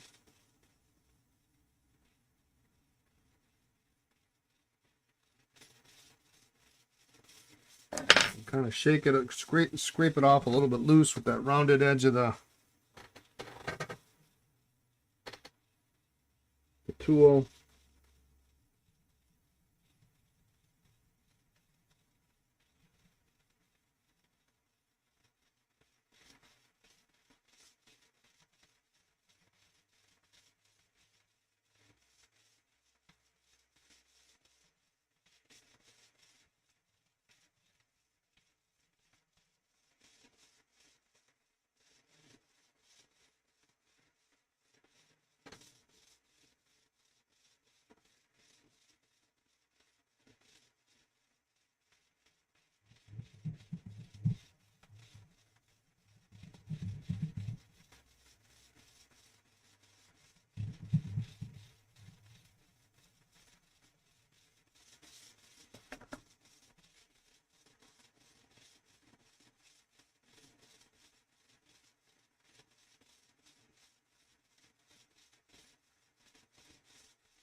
(1946), it looks like the date code on this one.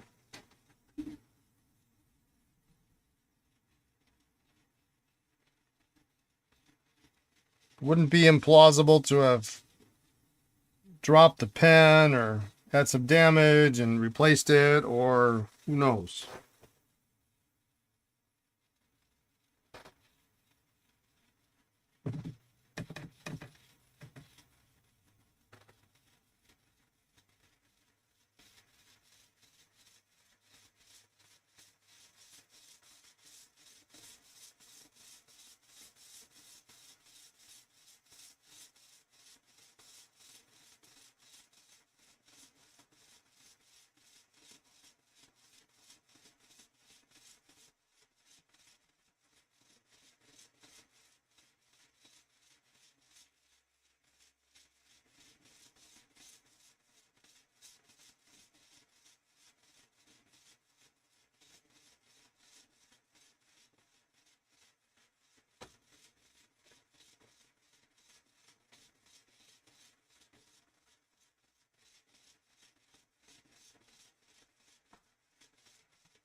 Okay. Now let's take a look at the special. Move the octanium nib on this one.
This one still has a little stuff on the collector here.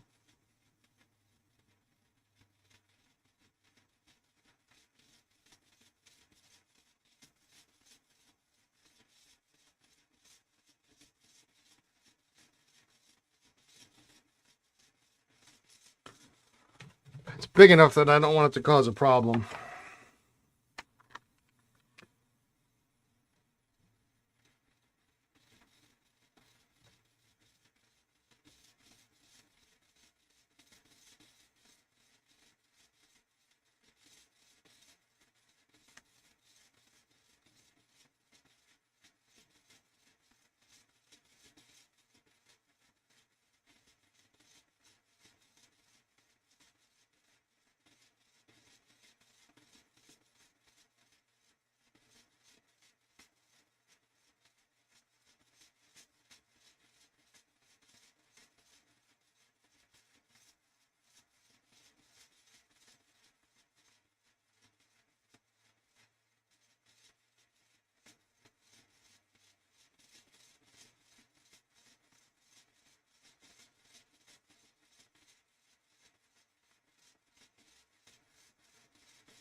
If you don't have a set of headgear, I highly recommend it.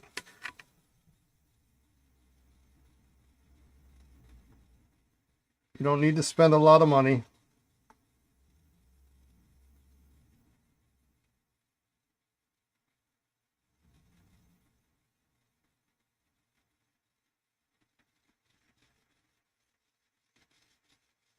I think these are standard off-the-shelf Bausch & Lomb. No lights.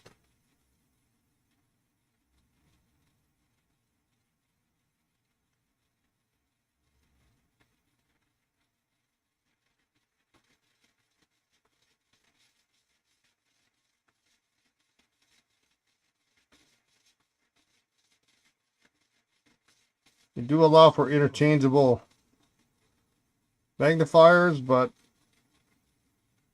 I think I pretty much put the 10x in there and let it rip.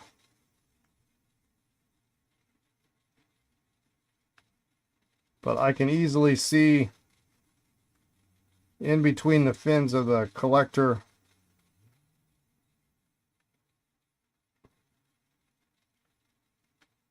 without problem.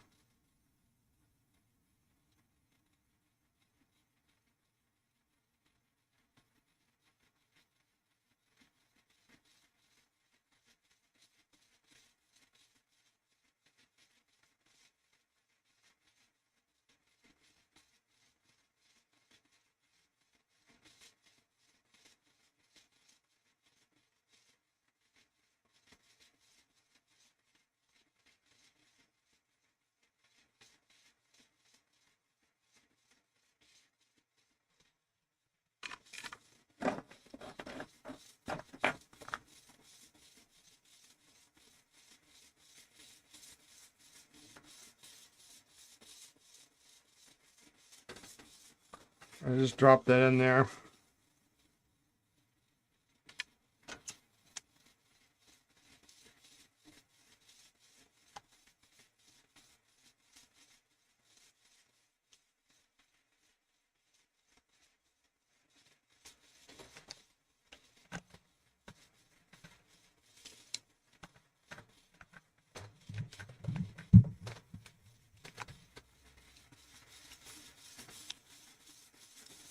What make is mine? I think it's Bausch and Lomb. Yeah, it's Bausch and Lomb. Actually, I think I have two of these for some reason. I don't know why. Maybe because one started to crack and I just bought another one. I don't remember.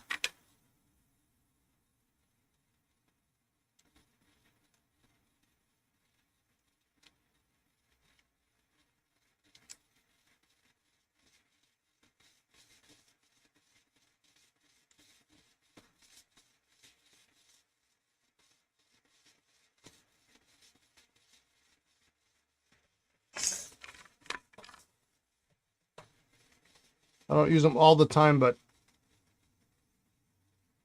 when you need it, it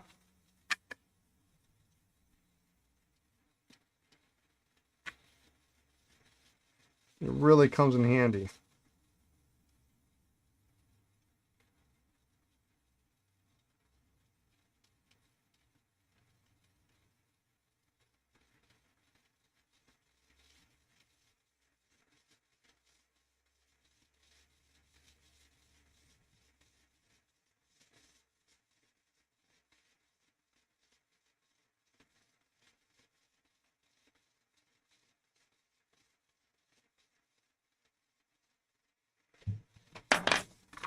I have considered getting prescription safety glasses. Being that a certain someone I know works for an optometrist.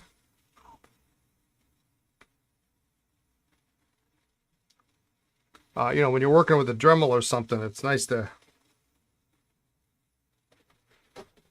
Problem is I can see really good close up from here to here without glasses.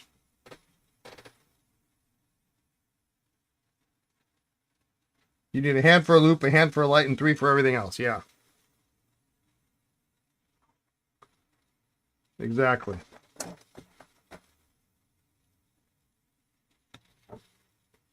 So when I use a Dremel, I put on my glasses, but these then make it really difficult for me to see. Excuse me. What's cooking?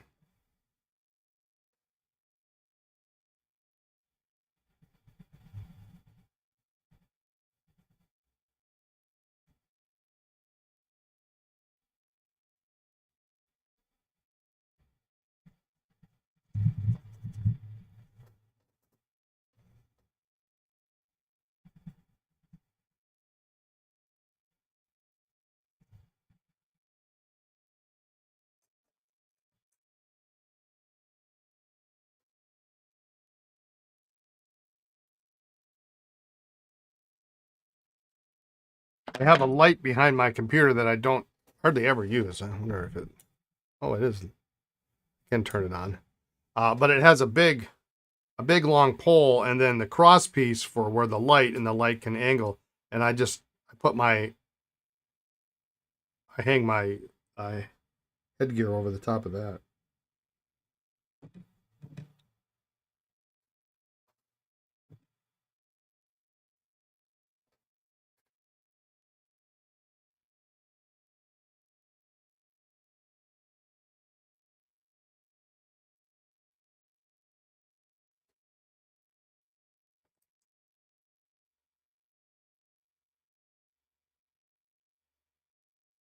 I don't find the headgear is as precise as my Bellomo loop.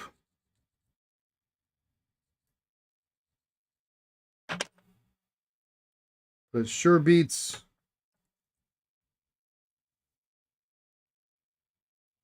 looking, setting down, looking, setting down.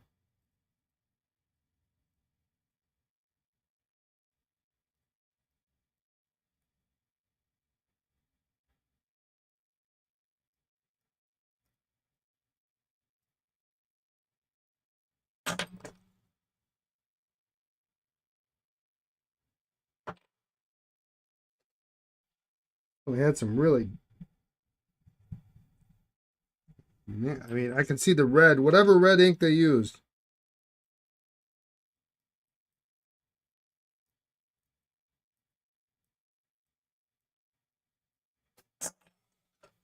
I can see on the nib.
Yeah, that's pretty good. A little bit of a soak in the ultrasonic, and it took care of that.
Stuff is everywhere.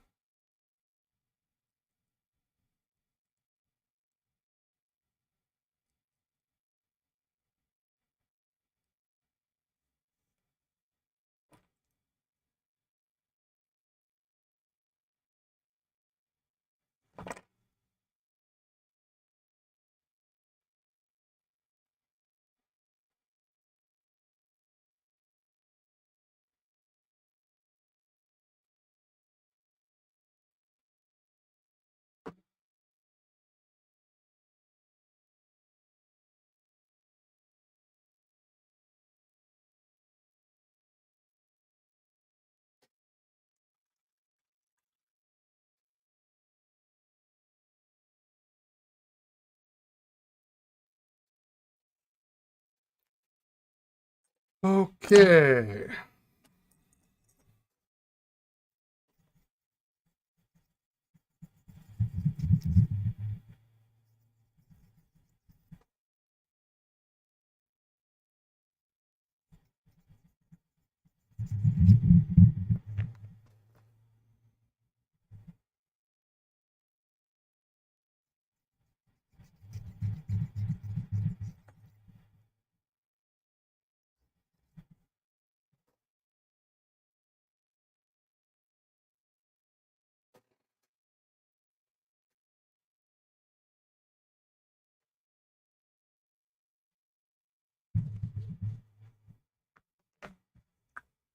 We're in the home stretch now. A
little bit of moisture in that tray from the barrel.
Yep. Okay.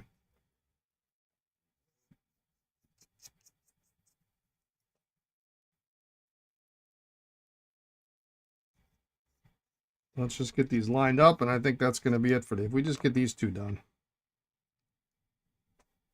Still got a little work, I think, on that arrow.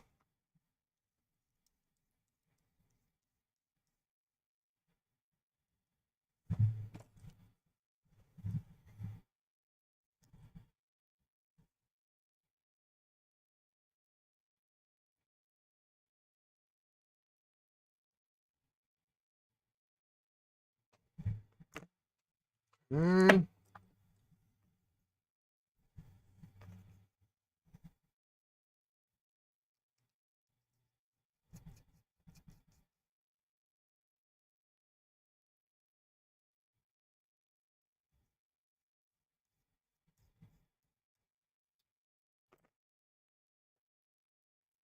Should get a tattoo on my thumb. That's right down the middle. And make it easier for lining up.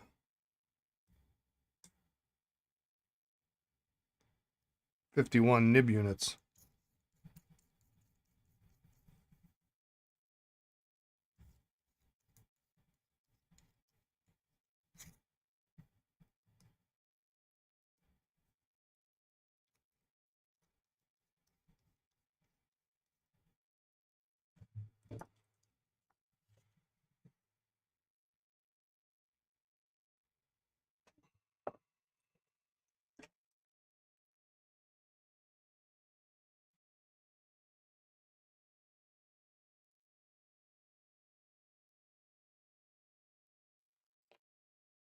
Yeah, I'm afraid this, with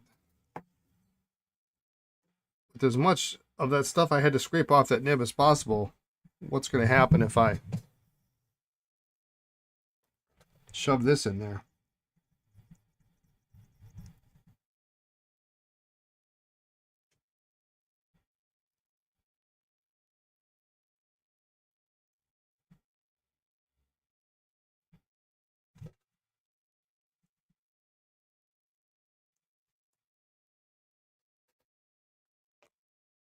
I might. I want to do this. This would be interesting.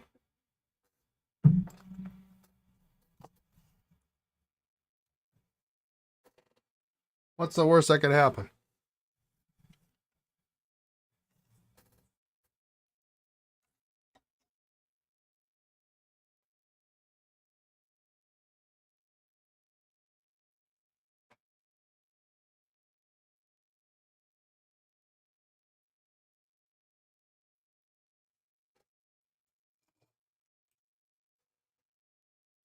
Fill it up with a little Dr. G's and let it sit overnight.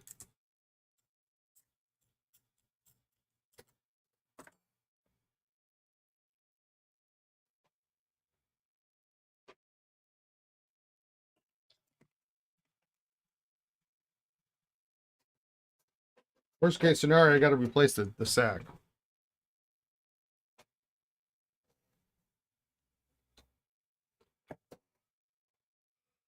But based on how little it really affected, I mean, I guess that's a little better.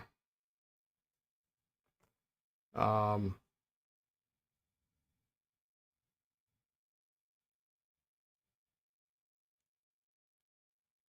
we'll see what happens. And actually, why don't I do this?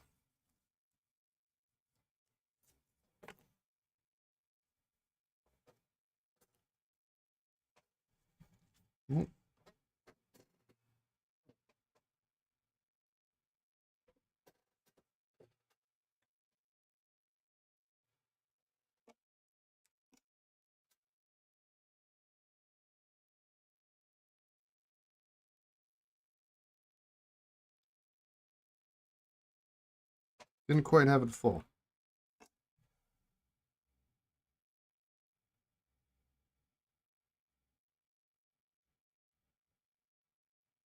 I didn't think that was right, but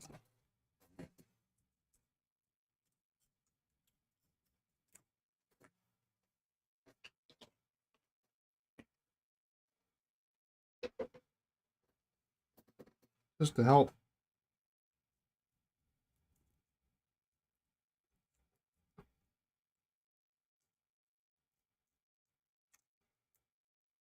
avoid a little evaporation. I'll put that on there and we'll let it sit. So tomorrow we will test the, what do we got? Four snorkels. We can test these guys, then we can seal everything up. We should be able to get this somewhere near where it needs to be. I'll have to find some more pens, otherwise we're gonna have to do pencils. So that is kind of where I'm at for now, and that's a good stopping point because it is 4:59. Enough time for me to wash my hands and maybe pour a cup of coffee and get ready to go home. So thanks everyone for tuning in. Actually, check, I've got this Wahl sitting in the water here. No, no, it's not moving. I don't know that I want to leave it sitting in the water overnight.